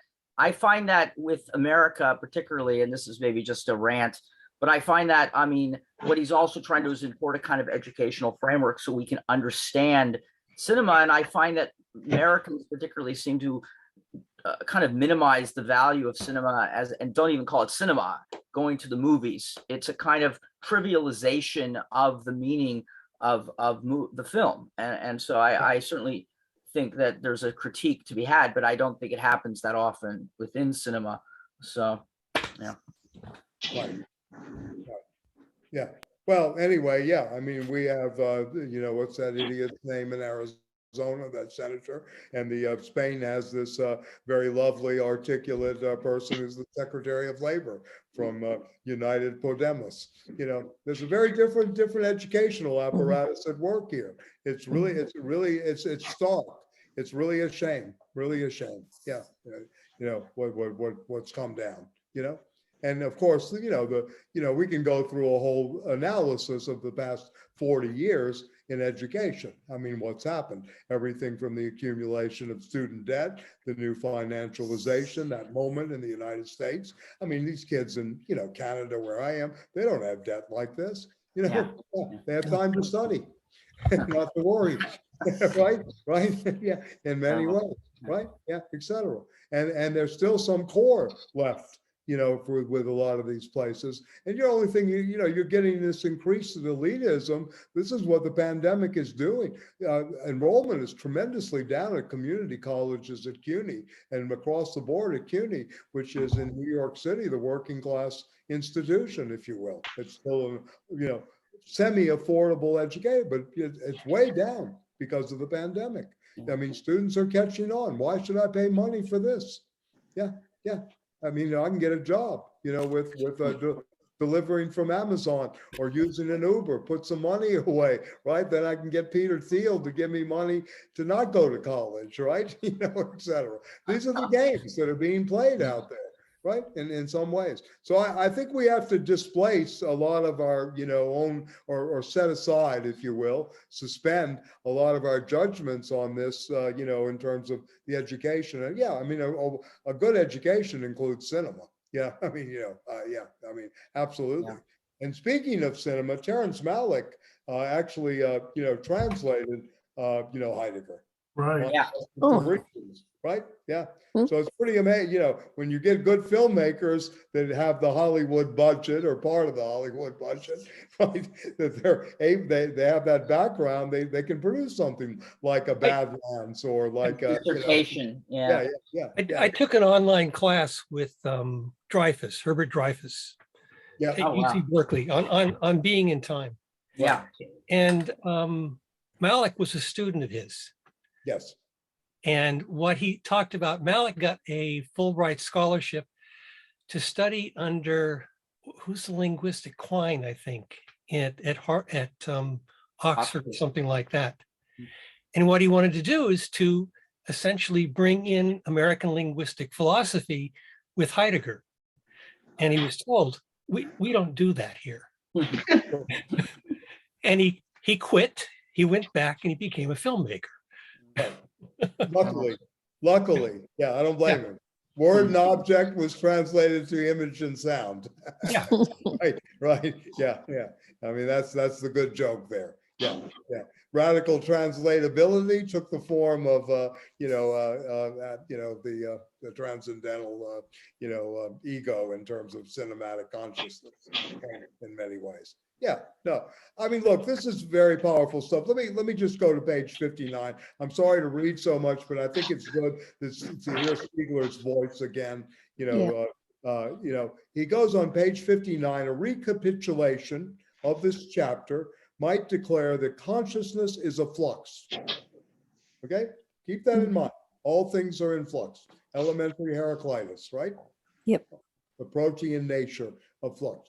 Right, constituted through articulations of primary and secondary retentions and protensions. An anticipation of the unity of conditions of the flux will still to come. These protensions currently arising apprehensively, right, from the flux of the past through reproductive imagination, Kantian language here, are also what project the synthesis of recognition. Carl, your three syntheses here, right here. This assures the accumulation of all these points of view and of touch of external sense in general as cinematic, of all these points of view as cinematic rushes constructing the unity of a self-same flux adequate to itself at the conclusion of its unfolding, differentiated from the projective protension of precognitive recognition, something like the unfolding. And I like this, again, I recommend watching this, it's only 45 minutes, Hitchcock from Suspicion Theater. Final scene at 4 o'clock, every spectator of the film recognizes the fear of death he or she feels in adopting the film's clock time, since it preconceives the instant of death in every tick of the clock from the first second of the film. without becoming conscious of the very theme being experienced. This pre-knowledge the spectator carries everywhere, in particular to the cinema. It accompanies every cinematic representation as the effective reality, and now he's going to go, of the I think that accompanies all my representations. It is also just as much a reminiscence, a recognition, as a non-knowledge. Such is the complexity of all projection. There can be protensions as precognitive recognitions in a flux only when there is unfulfillment in it, or because something of the flux remains still to come, something emerging by necessity from what has already appeared and been retained as subsequently secondary, but bearing retentions that are now primary. But this unfulfillment is itself the fruit of an inadequation within flux, as an inadequation of the flux with itself, the ceaseless possibility opened up by multiple sequences, disjunctions, bifurcations, among which protensions seek a unity of flux that there is never a given, contrary to the illusion that Kant analyzes as transcendental. These multiply, perpetually possible sequences are equally possible interpretations of the flux past and decisions that have been made about its futures. What are the criteria of these interpretations? And then it'll go for Heidegger, and this goes back to Patrick's reference to Heidegger's, reading of Kant, is an existential consequence of the diversity and the facticity of the possibilities of the already there that I have been, the retentions I have inherited, right? Yep. The past as having beenness, right? In many ways, the inherited retentions, right? But my claim here, contrary to Heidegger's, is that the inequation is first and foremost the effect of tertiary retentions, and we have seen why they're also the criteria on the basis which secondary retentions have constituted themselves as criteria. So again, Stiegler is again making this case. This is his ongoing case for tertiary retention, how important it is, technical individuation, how important this is, and that Heidegger and Husserl in some ways are still stuck, right, within primary and secondary, right? And it's inadequate to this moment. Retentions are always and irreducibly interpretations, and this is what, this is also why inadequation exists, interpretable only when functioning as criteria. But these criteria are also protensions, which is why the past, as a tissue of secondary retentions, is already a mirror image of a tissue of protensions inscribed, right, as their reason for being like the monogram Kant discusses regarding the schema within primary retentions, fabricating the present. These protensions are the goals and ends, and this is really, in a way, to me, this section is how we are manipulated. If we can understand this, we have a good critical consciousness developing here in terms of how, we are manipulated. These pretensions are the goals or ends, as Kant say they are, such insofar as they submit to the rules of understanding within the principle of reason, right? And reason is always to be seen as part of a phenomenal and thus temporal sense of causes leading to the unconditioned, in other words, to what is no longer temporal, to what we will analyze below, the absolute past. But this unconditional, is absolute past, is also a mirror image of the unconditioned and unconditionally unified future. Again, the fissure here, to go back to Patrick, the crack, that is absolute, constituting the horizon of all freedoms, a freedom, absolute, because absolutely open, yes, both necessary and necessarily unified. And it means absolutely unified and open in the sense of unconditionally unified and open. This is an obligation inscribed in the difference between fact and law, and that reason must be keep open to its solidity, uprightness, nobility, and dignity, right? And, just a little thing here on this thing that Tony Josh is no longer here.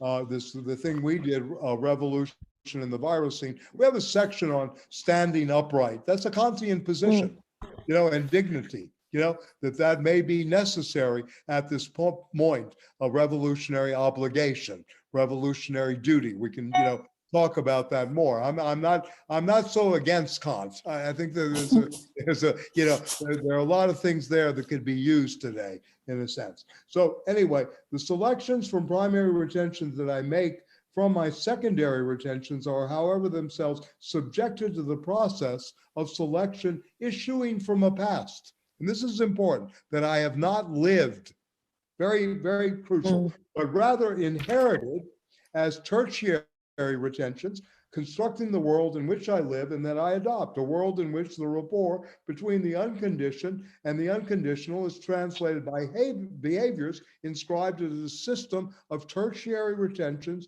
forming the reality, facticity of epiphylogenesis, that is, as the process of adoption as a lifestyle, a mode of being that we ourselves are, lifestyle or existentiality and adoption in the sense that before ceaselessly adopting new prosthesis, the retentional technical medium also being that of an incessant inventiveness, tertiary retention is at once the adoption of both new lifestyles brought about by technical changes and retentions of a collective past that was never lived, made accessible by technical prostheses and allowing for transplanting, migrations, assimilations, fusions that we see can also constitute the we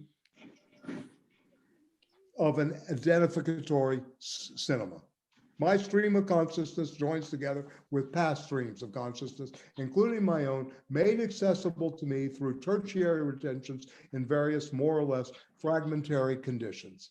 These sequences give me both access to a past I have not lived and to my own proper past that I can thus revive, supplying me with recognitions and simultaneously having given me permission through them. There are also anticipations of the conditions of coherence of the pursuit of my own flux and must both be coherent with past fluxes made accessible to me through secondary and tertiary retentions, including those I have not lived myself, but inherited through adopting the determinate indetermination in the form of an exemplary promise of a coherence remaining absolutely still to come. Again, the future, being positioned here, and the future through, again, tertiary retention being crucial to this, right?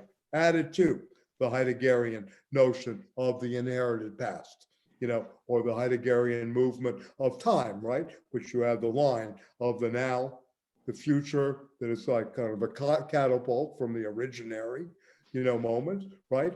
And of course, the past is always there as the having beenness. And a very good book on this, by the way, if you want to know Heideggerian time in terms of revolution, is a book called Futures Past by Reinhard Koselleck, a German philosopher. Futures Past. He has a very good, a chapter on the meaning of the word revolution, and how this plays out. Extraordinarily interesting work, right? Anyway, Michael, could I just ask a sure. question? Okay, yeah. Just in terms of terminology, the way I came to understand what how he's using the term inadequation has to do with this kind of non-determination, that it's linked to the notion of protension and thinking forward, and that's sort of how and that's why he links it, I think, to this notion of individuation. That was, and I'm wondering if other people had that interpretation. Then the other one is in what we just read, when he's talking about the unconditioned in Kant as the uncaused. Would that be the transcendental ego, which is sort of what Kant posits as prior to all empirical experience, it's kind of the positing ego that makes experience possible as such. So it's kind of like an absolute past. That's how I read that term, the absolute past. It's something that there is no prior, right? Something has to be given, which is not itself space-time, which are sort of given by the transcendental ego. I just want to see how that can, is that how other people read this? That's,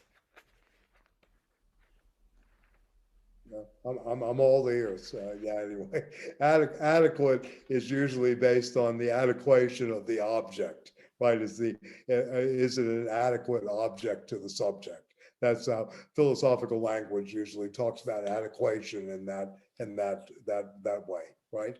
That is the object, correlative to what's being constituted, right? In a sense, is it adequate? Can it be proven to be adequate, right? In that. And this goes back to Spinoza in particular. Yeah. Is there? Yeah.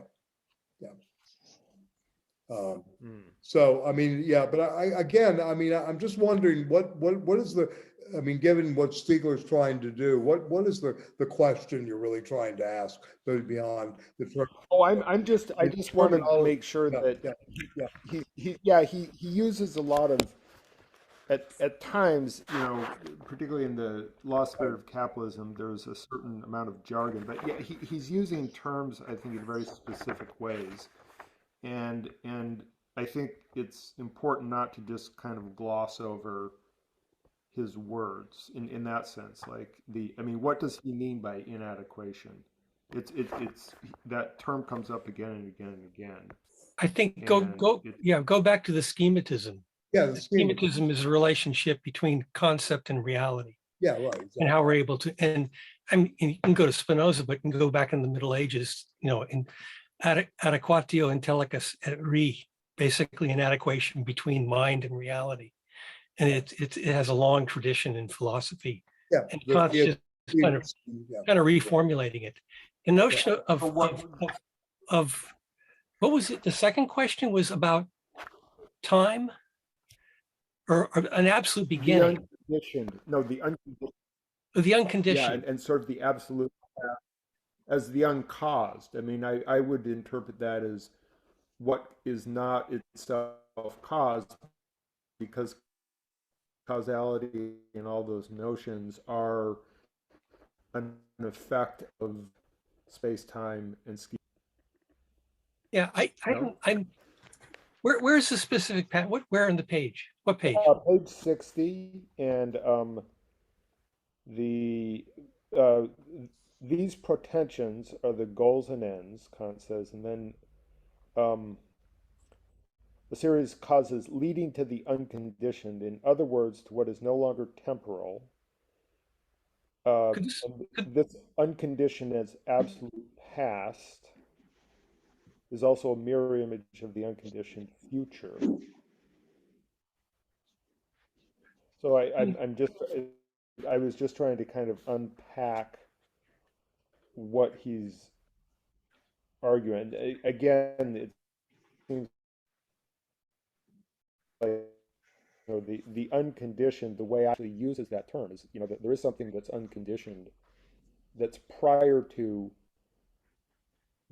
the experience we have of the world, right? Which is that thing that posits the world in a particular way. Yeah, I don't know. I remember when I read Kant, he was talking about like the transcendental apperception of the transcendental ego, and it always seemed like a very, very. It was always to me a very difficult concept to understand, because he was talking about something that's outside of time space and that is not itself subject to schematization, is at least how I interpreted that, when I read the Critique of Peter, which was a long time ago, but that's kind of how I remember my understanding of it. So again, I don't think this is jargon at all, because, again, going back to Heidegger, if we want to use this, who's very good at deconstructing Kant, you look at a text like What is the Thing? Heidegger systematically breaks down, this notion of the conditioned and the unconditioned, right, in a sense. And, if you relate this to, as you said, the givenness of things too, really in a way, how does one, again, take the veil out of all this, right? How does one get back to this kind of the thing itself, right? This is where Stiegler is really trying again to go, right? Right. I think he's right. But the way, because then on page 61, he actually uses the term this fault, this crack is the default of the I think. It's actually exactly what Patrick was saying. I think what he's trying to get at is the possibility of a kind of freedom, right? That there's inadequation. I mean, again, I don't understand the philosophical history and context of this term, but it seems that what he's saying is that inadequation is sort of, an experience of incompletion that can only occur if there's something that is unconditioned in experience. I mean, it seems to me that there's a link. He's saying there's a lot of this unconditioned in experience. That's the whole point of retentional, tertiary retention. And that crack. Versus that of the inherited perceptions. He's really trying to go through this in a sense. How can we possibly, in a way, have this access to the past, right? In this way, this is what he's really trying to do. And he's also just I think he's talking about the reason, the connection I see to Kant is that he's trying, he's talking about this absolute past as the unconditioned. And I think in his work, that's, the point at which, it's like the inadequation, it's like the openness, it's where the crack. He defines what he means by crack. He says the fault, the crack is the default of the I think, page 61. The default of the I think, right? I think that accompanies all my, a necessary default. I can be an other only insofar as I'm incomplete. This incompleteness is a function of an inadequation at the heart of myself. Of my flux as not finished, terminated, which would be the flux that had become adequate to itself. For example, there's a finished melody. He gives examples, completely extended, having found its unity. I never cease to become myself as the retentional medium of myself. So again, what is, I think that's the point that Carl's making, is that's essentially the transcendental. This is actually, he uses this expression, which is from Lacan, between enunciation and the enunciated.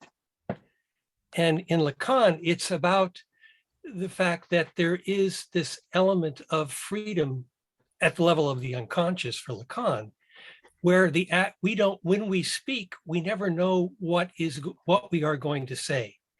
And what happens is that there's a split within the ego, where one is essentially an ego which can be experienced and is basically dismissed by Kant's discussion of the paralogisms. But there is this notion of the I think, which is a kind of absolute condition of being not conditioned. So I think you're right. I'm happy to hear Patrick mention Lacan, because I was very critical of myself. I kept thinking, oh no, don't bring in Richard, you're going to bring in Lacan again. So I'm really happy that Patrick did. Yeah, I hear that in this as well. Through language, I would look at it through the objet, but it's very much the same concept at work. But you remember when we did the question concerning technology, and I hear the Lacan here too. And by the way, the enunciation and the enunciated is from Bonveniste, right? And this is another linguistic thing that and taken up, of course, by Lacan, etc. But anyway, to go back to this in a way, the I think is the company's all not my presentations, but my representations. So again, the fault is in this question of representation once again, right? This is where he's really trying to break, in a sense, right? It's the representative, not the yeah. How do we get out of this representation, in a sense? Back to the flux itself, right? If you want to look at it, and this is where he sees the future, right? In many ways, I mean, where he begins to, think of this in terms of this new kind of cinematic consciousness. So I don't know if that makes sense to you, but again, he is taking on representational thinking here, right? Which is, there, right? This is why he wants to talk about such things as the default of the I think, the crack, the necessary default, right? I can be in other only insofar as that I'm incomplete, etc. Right? The identity of the consciousness, Kantian consciousness, is thus improbable and hypothetical, right? This condition of the law of flux identity is not effective. It is not, and it cannot, in fact, ever be. It cannot be anything other than projected identity in the necessary cinema of consciousness. So he's really, I mean, look, he's trying to build, again, towards this cinematic consciousness. He's using these people, of course, but think about, he's using the philosopher Kant, if you will. He's using the philosopher Husserl. He's using the philosopher Heidegger to build towards, this notion of cinematic consciousness, right? Cinematic time and consciousness together. He's not trying to say I'm Kantian or I'm disavowing Kant. He's using these examples of how the mind is working beforehand. I mean, this is the strategy of the text, in a sense. And if we keep that in mind, I think we're going to read it better in a say, he says, to want the law to be such a fact and sink into an illusion, the identity would not be a projection of the transcendental cinema. And I mean, this is loaded in terms of creativity. I mean, what we could be doing with this in terms of the history of philosophy, of the transcendental cinema, which Kant calls transcendental illusion, right? To which, however, nothing could escape. Everything we do aims at and seeks and attains a factual state coinciding with this condition of the law. And then he cites from the Critique of Pure Reason, the identity of the consciousness of myself as different times is only a formal condition of my thought and their coherence, and in no way, proves the numerical identity of my subject. Despite the logical identity of the I, such a change may have occurred in it that it does not allow of the retention of its identity, and yet we may ascribe to it the same sounding I, which is every different state, even in one involving change of the thinking subject, might still retain the thought of the preceding subject and so hand it over to the subsequent subject. So the identity of consciousness is its becoming. Its remaining to come is the future of consciousness that only realizes itself at the end, an end as which it would no longer be there, however, to be able still to say I can only be said to the future. I always carries with it the question, who, right? This affirmation is that the I think is thus always accompanied by the question, who am I still to come? This is radical. I mean, this is really radical. Who am I to come? Question mark, right? In a way. But we can remember here a note in the third section on the transcendental. Now, I won't read all of this, but again, all representations have a necessary relation to a possible empirical consciousness. And he goes through this very carefully. And then he thinks, in short, I'll read the end of it. The effectivity of the transcendental is what affects the flux, is rather an auto-affection that Husserl, as we saw in Tech, calls a design, the design of an ideal unity. So, he's very careful here, right? And then he's going to go back again to Husserlian consciousness and the whole problem of tertiary memory.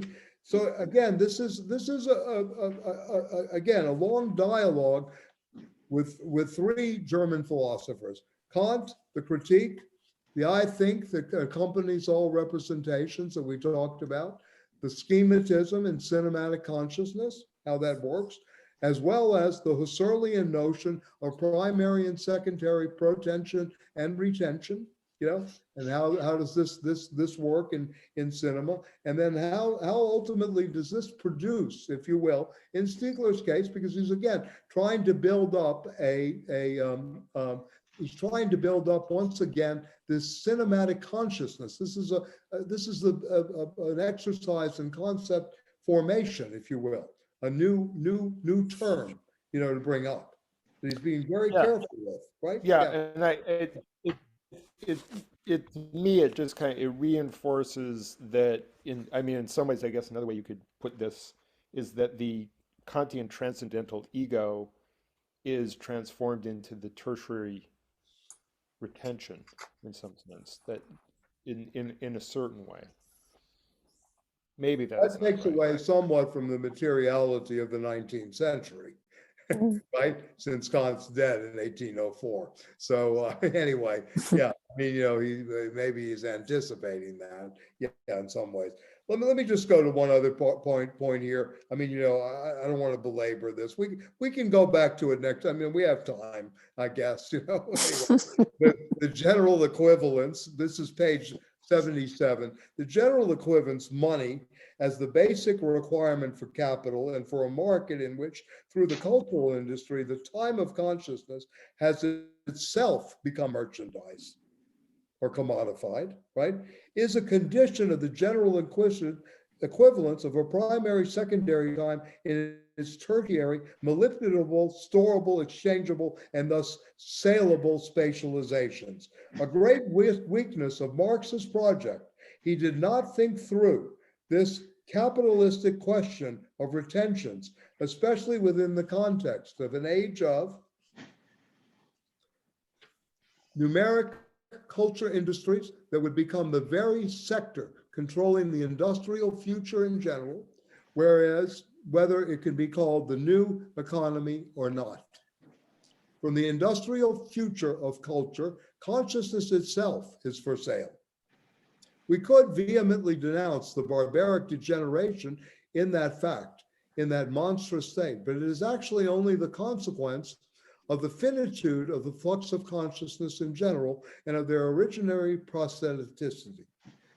It is impossible to struggle against this possibility without having realized this fact, that is, having been drawn from such a critique as the one here, the conclusion that spirit does not exist without objective retentional media, right? And that the history of this media is also the history of technics, today of industry. Esprit's future can exist only in a geopolitics of cultural technologies that would be an ecological politics of the spirit mind, yes, yeah, any politics of consciousness, and what is politics, if not, from beginning to end, a politics of consciousness is necessarily a politics of technics. So this is where he ends up. And this, we shall see, is necessarily also a politics of adoption. So for those of you, I mean, really interested in this, you can look at the next chapter, which is really excellent, on the Americanization of the world, the I and the we, and the question of malaise and how it's hit the educational institutions. So anyway, I mean, we can go back over, again, the encounter with Kant, because obviously Stiegler is saying, I was restudying the critique from this point of view. He did not read the critique as a professional philosopher. He went in to reread the critique with consciousness in mind. This was the thematic that he brings to the It's a form of tertiary retention. Yes, indeed. Yes. I mean, you can't, I mean, always the sign of a good philosopher is you can apply his theory to itself. Yes. And it works. That's right. No, absolutely. He's really experimenting with tertiary retention here. Yes, very much so. Yeah. In so many ways. Yeah. Also, just that paragraph you just read, it's, very prescient in terms of, I think he wrote this in 2006 before the current commercial model of the internet had really been, devised. And, when he talks about the time of consciousness has itself become merchandise, I mean, that's even more true today, This was written in 2001. Yeah, yeah, you know, the idea of, you know, that, I mean, that's essentially what the whole economic model of the internet is. It's essentially, you know, trying to manipulate, capture, direct people's attention while they're online and to keep them there all the time. Hope, you know, the ideal world is that you never leave Facebook. Well, he speaks about, You I know, mean, when I was talking about, the politics of memory, which I consider Stiegler to be one of the forerunners about, I think we need a politics of memory, very, very actively. And I Yes. talked about this notion of the politicization, in a way of the addictive consumption. Yeah, it's very clear that this has occurred. There's nothing but mastery here. Yeah, I mean, and yeah, Richard, yeah, sorry. Well, I just, in terms of where we are now in all of this, and this notion that Godard raised about, living in a time of distraction, that we're in a time of the effacing of the erasure of time, and that in a way, whereas film might once have been thought of as a place which was a shelter from time, it's now a place where, like the analytical session, this is something I was thinking about in terms of my film, Adieu Lacan, where time can, in a sense, the complexity of time, the ability to play with time, can be resurrected, or we can be revitalized, or through it.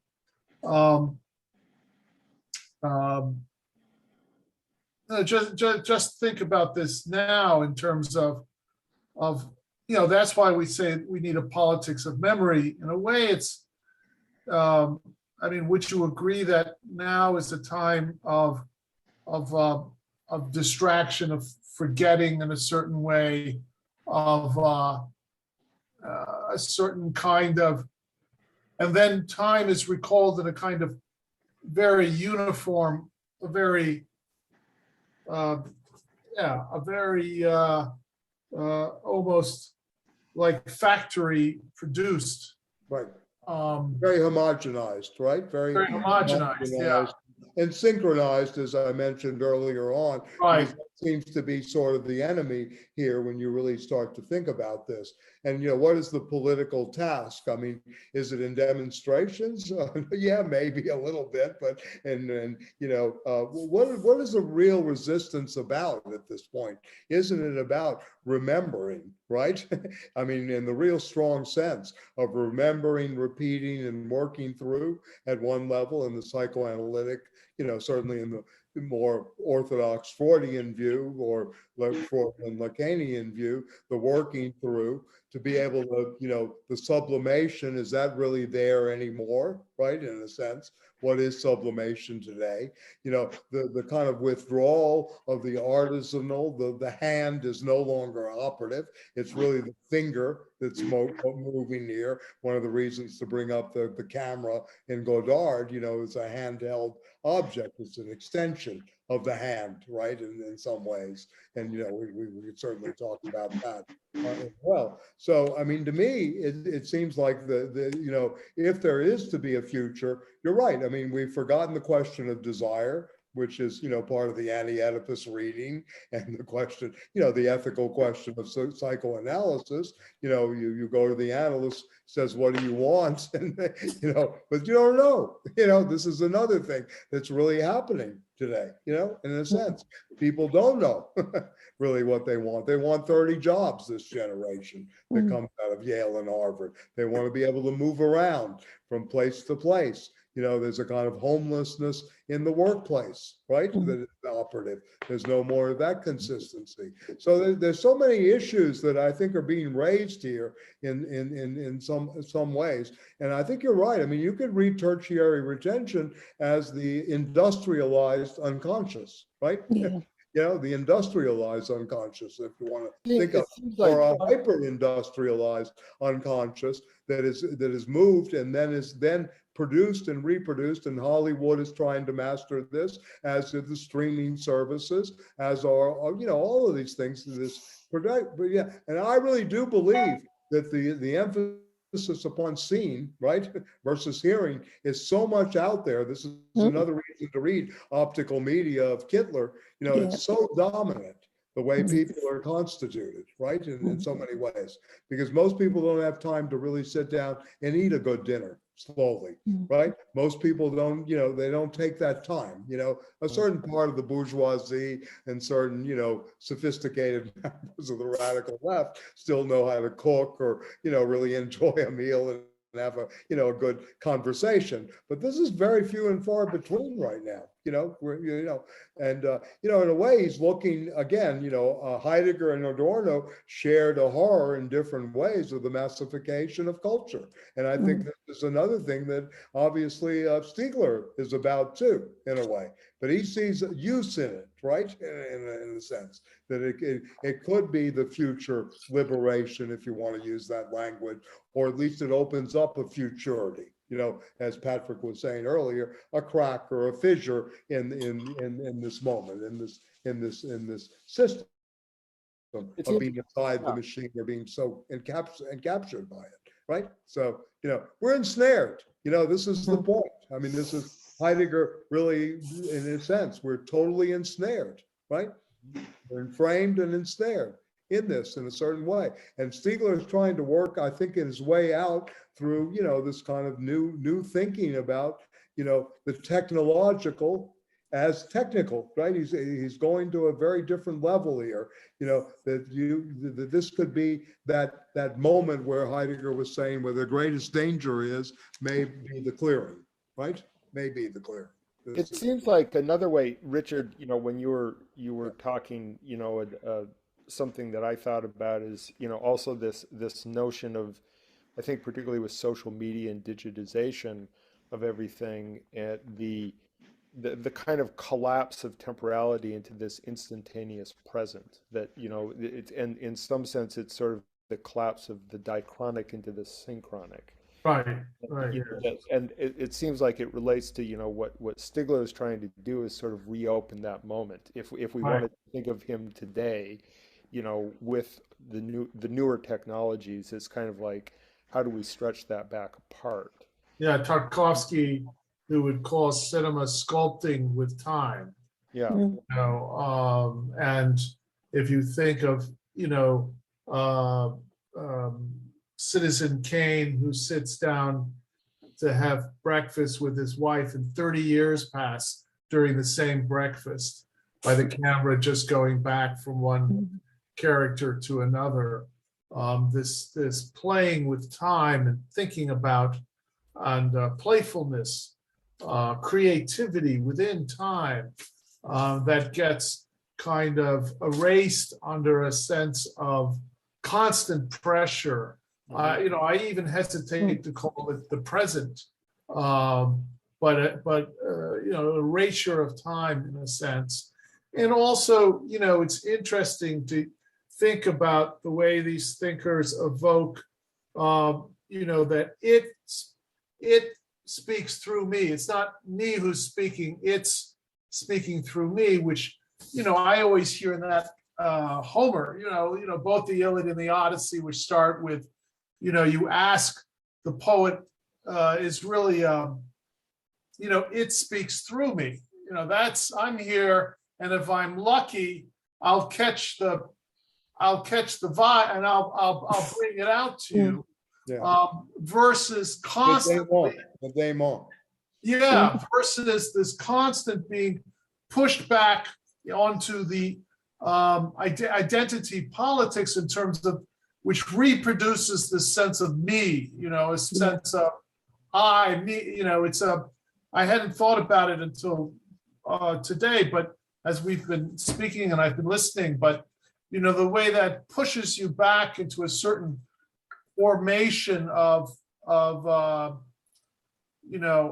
human identity in a way, and erases these other possibilities of thinking that, I think, I find in Stiegler and also in Kittler, it's like trying to open up these other ways of thinking that we're not allowed, or we're not, that we're. Another thing that, just came to mind is, it's interesting, like in one sense, everything's being compressed, but I'm sure, I've had this experience. I think most people have had this experience of, you're working and you're sort of like moving through time, and, there's a project, there's a goal, you're Right. and then there's like maybe a moment of fatigue or a moment of boredom or a moment of distraction. You go on Google and you Google something, and like, you just go into the black hole of Google. And I know that when I do that, at the end of that process, most of the time I feel kind of depressed and dissipated, right? So Right. there's that sense of kind of moving at the same time, the kind of the coherence of time. Right. I was thinking it's a very different experience than if I'm just sitting and maybe I'm daydreaming or recollecting or feeling, internal feelings or something like that, where it's like my own sense of time in my body, and where I don't generally feel that. I may feel other unpleasant things, but I don't feel that kind of like, just this dissipation, like time just dissipates, Right. dissolves. So it's Well, again, it becomes the mastery of the split screen, right? In a certain Yeah. way. You can be working on a project and then you either get bored or you need a release or something like that. And you say, oh, let me just Google something, or you start playing around. And, Right. then you're in this whole distracted field, right? In a sense, but that's exactly what happens. This is part of the, we need to think about this. You asked also about evidence, Carl, about, how this culture of depression now that we're facing going forward, and these neurological problems that are coming up with this dependence on these, quote, smartphones, dumb phones, or whatever, or smartphones, dumb people that use them, et cetera. We really have to think about this in a way. And and there is a kind of time of protension and retention going on here, as well as, you think about this in terms of primary retention and secondary, that the tertiary is not really operative in consciousness during this period. Stiegler's onto something here. That's the forgetting of the tertiary is maybe the question he's posing, like Heidegger says, we have forgotten the question concerning being, or we have forgotten the question concerning the meaning of being. What we have forgotten is the question concerning tertiary retention, this industrialization of memory, how it's manipulated, how it's used, how it's synchronized, how it creates the addictogenic, this society, this new forms of sociopathology, if you will. Because also in those times of, when I go down the rabbit hole, I'm working for Google. When I come. But you should Google Ali in Wonderland instead and watch that movie again. Yeah. You go down the rabbit hole. Yeah, Ali in Wonderland's very good film from the 70s. Yeah. Anyway. I'm sorry. Versus me putting something together where I'm assembling something through my experience of this hypertext, to go back to, I forget his name, the Secretary of the Navy who invented the hypertext, which is, still embedded in the form of the internet. But,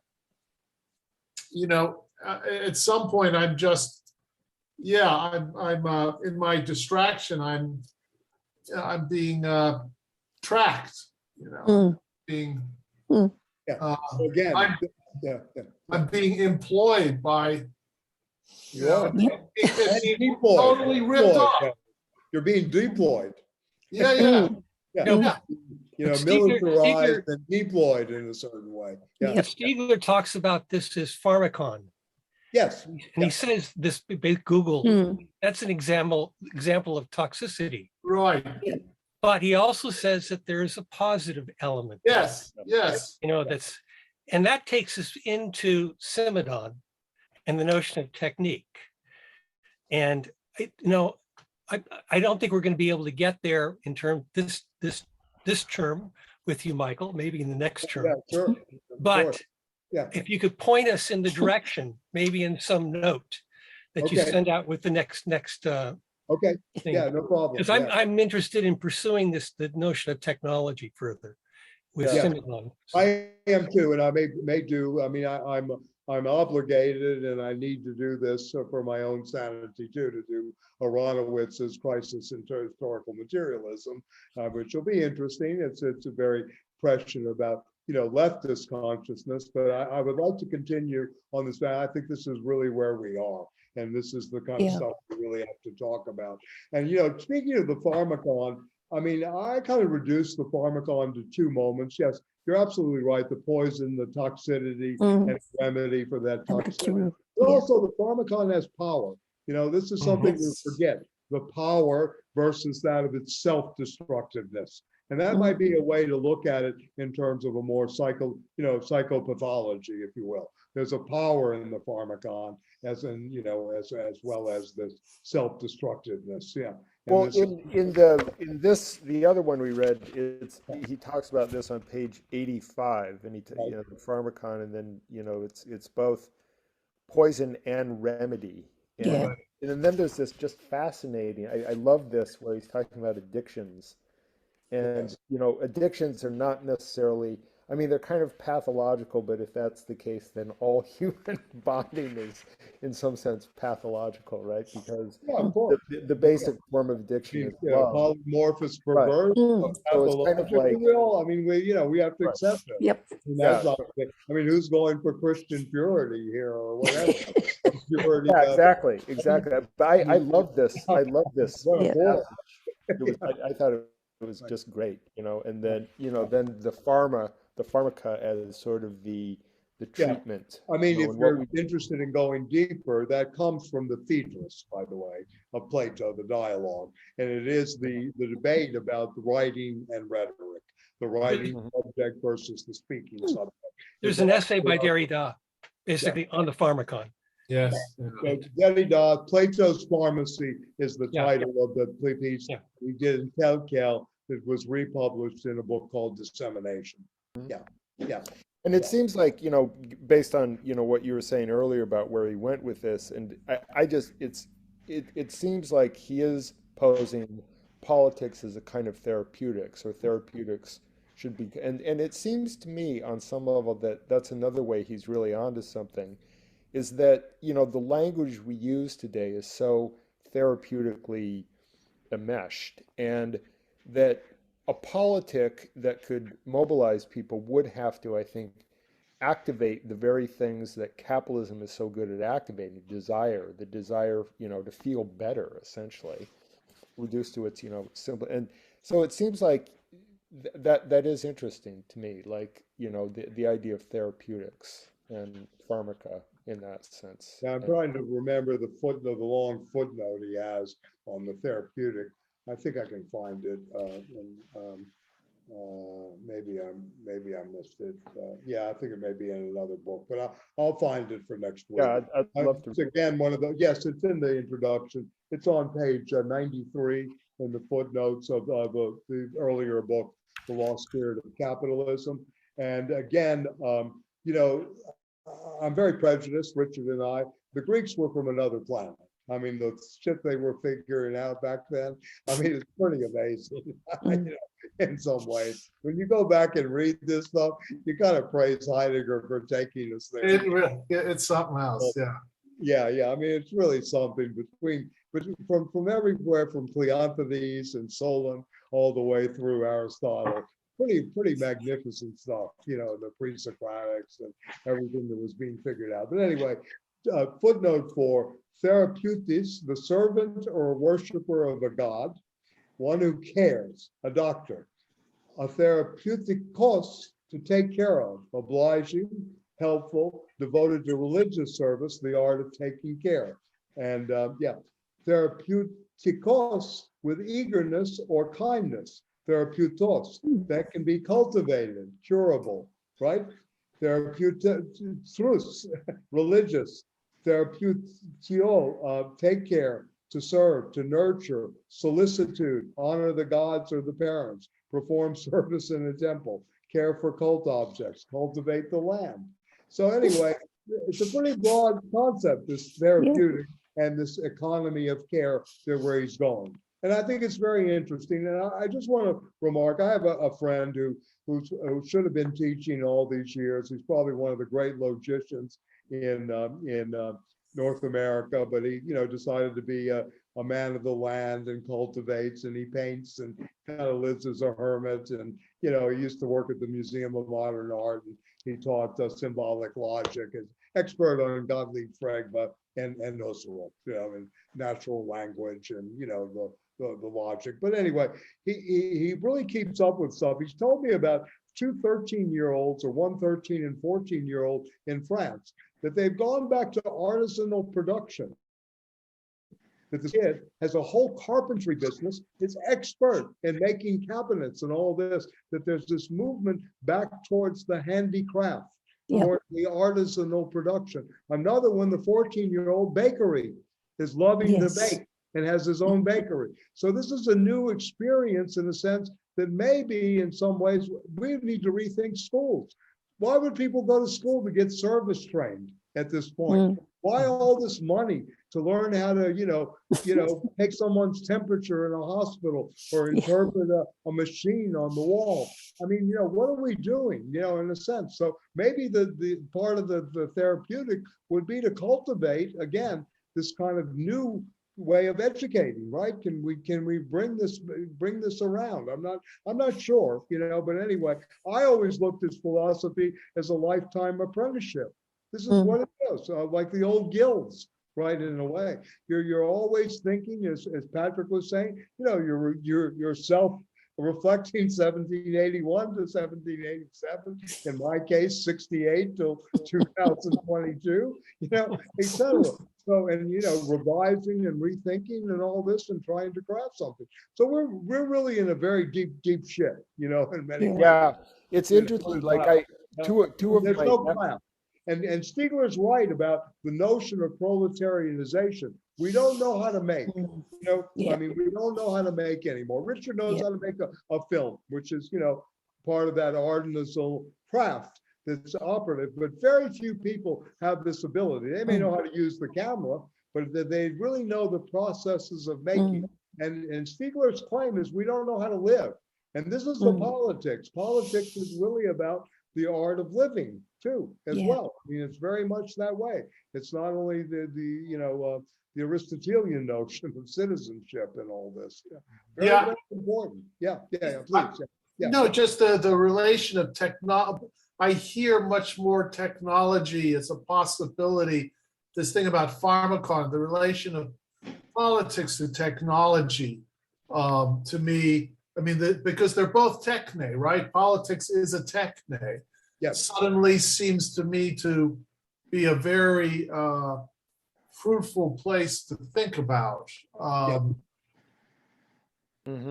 Yes, I agree. Yeah. Well, one thing I just, when you're talking, Michael, that flashed through my mind is two of my nephews are very into caring for plants. When you were talking about, the bakery and making, and it's interesting to me, that there does seem to be a therapeutics to it, and there's something about a very different temporality, like when they propagate plants, they cut plants and then the roots form, and it's just interesting that this is, and they're really into it. They're like really into it, and this is like a big part of their life, and it seems like it's expressing a similar desire, right? A different sense of time, a sense of caring, a sense of that, and they're both very digitally astute. They spend a lot of time online, but this seems like a way to kind of embed themselves in a different experience. Well, one of the metaphors that Stiegler uses a lot of is taking care of one's garden. Yes. Yeah. In terms of and it's. I keep hearing root in radicals, right? The Latin, of course. They're being radicals, or they're Praxis and Praxis. It's a good name for a new band. Yeah. Yeah, give Yeah. it to the generation. They need more Raxus and Praxis. Anyway, I'll play drums, you know. yeah, you'll play the drums. Good. I'll Yeah, play yeah. drums. You Yeah. have snare drums. Yeah, yeah. Oh yeah, I have the whole thing. You know, I Yeah, you like. have the whole kit, huh? Yeah, Oh, okay. that's great. All Yeah. four, huh? Yeah, Yeah. good. Oh yeah. Good. Yeah, yeah. Good.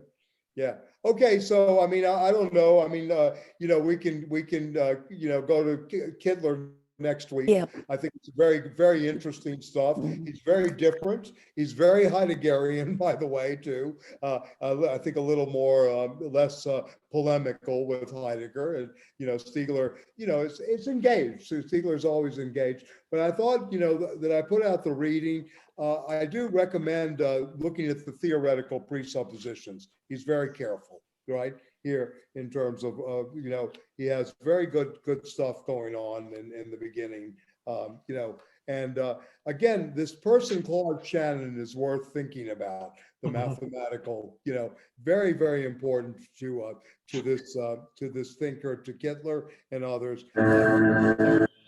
Page 43, he worked in the Bell laboratories in the 40s. In 48, he wrote the model, the mathematical theory of communication. And what Kittler wants to do is get out of the extended logic of McLuhan and an empire of communication, Harold Innis, in a way. And I recommend, I think Beryl knows this thing, Arthur Croker's book, Yeah. on the Yeah, yeah. technology I and the do. Canadian mind, gives you a really good sense of, what the Canadians were thinking of, McLuhan, Innis, and George Grant, right? And where they took this politically, in a sense, right? And their identity. Croker's very, very good in this book. Yeah, very good. And but anyway, but Shannon is very important alongside Wiener, the human use of human beings. I don't know if people have read that, but for Heidegger, the enemy is cybernetics. For Kittler, the notion of cybernetics is really being reinscribed here in a very materialist way. This is excellent materialist history, in my opinion. We're not reading the whole thing. I mean, of course, feel free. I just tried to pick out some of the salient stuff. I wanted to get into the more contemporary, forget the Middle Ages for a little while, but the technologies and the fine arts is worth reading. But I would think, and the section on the Jesuits is excellent, on optical media, on the Catholicism and how that's been so predominant and how it worked. And he goes into Kirchner, and the traveling players, the churches themselves. He has a little section on Heidegger's Age of the World picture, which we read, and I put that out as part of the reading, page 75. This is all in technologies of the fine arts. But I'd like us also to concentrate on the optical media, because he gives dates and times and how things happen, and his chapter headings are very good. It reads like good cinema. This is very good. I mean, what I like about his way of operating, it's very much like Godard. Take one, this deconstruction's happening. Take two, etc. It's very logical once you begin to figure out, what's going on. So he has silent fish, preludes, film, silent fish, etc. He's very, very good. Silent film. He has a whole thing on Humboldt, women's presentation.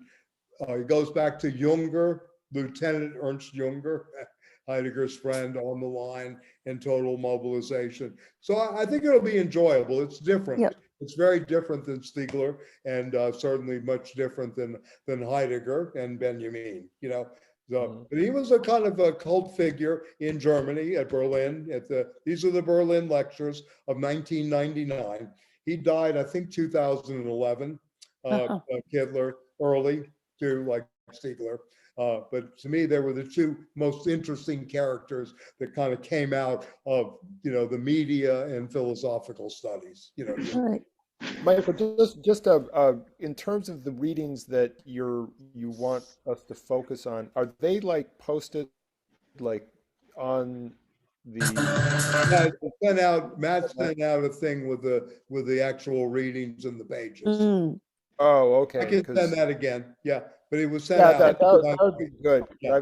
I've just been picking them up Yeah. and starting at the Yeah. beginning. And trying I to really do it. recommend 4 o'clock. He has another section on 4 o'clock in this chapter. He goes back to it. Again, I recommend it just for time. You know how people say the clock is ticking? It Yeah. takes on a very different meaning in this one. It's very, very good. Very, very good. You know, on both clock time and ontological time. Yeah, yeah. Okay. Very, very interesting. Yeah. Yeah, I think Matt just Okay. put it in the chat. Great. The folder, you know, on this. Yeah, yeah, yeah. The Google Okay. folder. Yeah, Great. yeah. I think it Okay. has the reading. Yeah, let me just see. I'm just bringing it up to make sure I'm on the right. Yeah, yeah. Anyway, my computer's Yes. slow. Yeah, it has Okay. it. Yeah, yeah, Great. yeah. All the Okay, reading. see you next week. You know, there's also, you know, Derrida's Spirit is up too, if you Mm. want to read that, which is the defense again of Heidegger, you know, during the period when, you know, the onslaught was there. Yeah. Yeah. So, okay.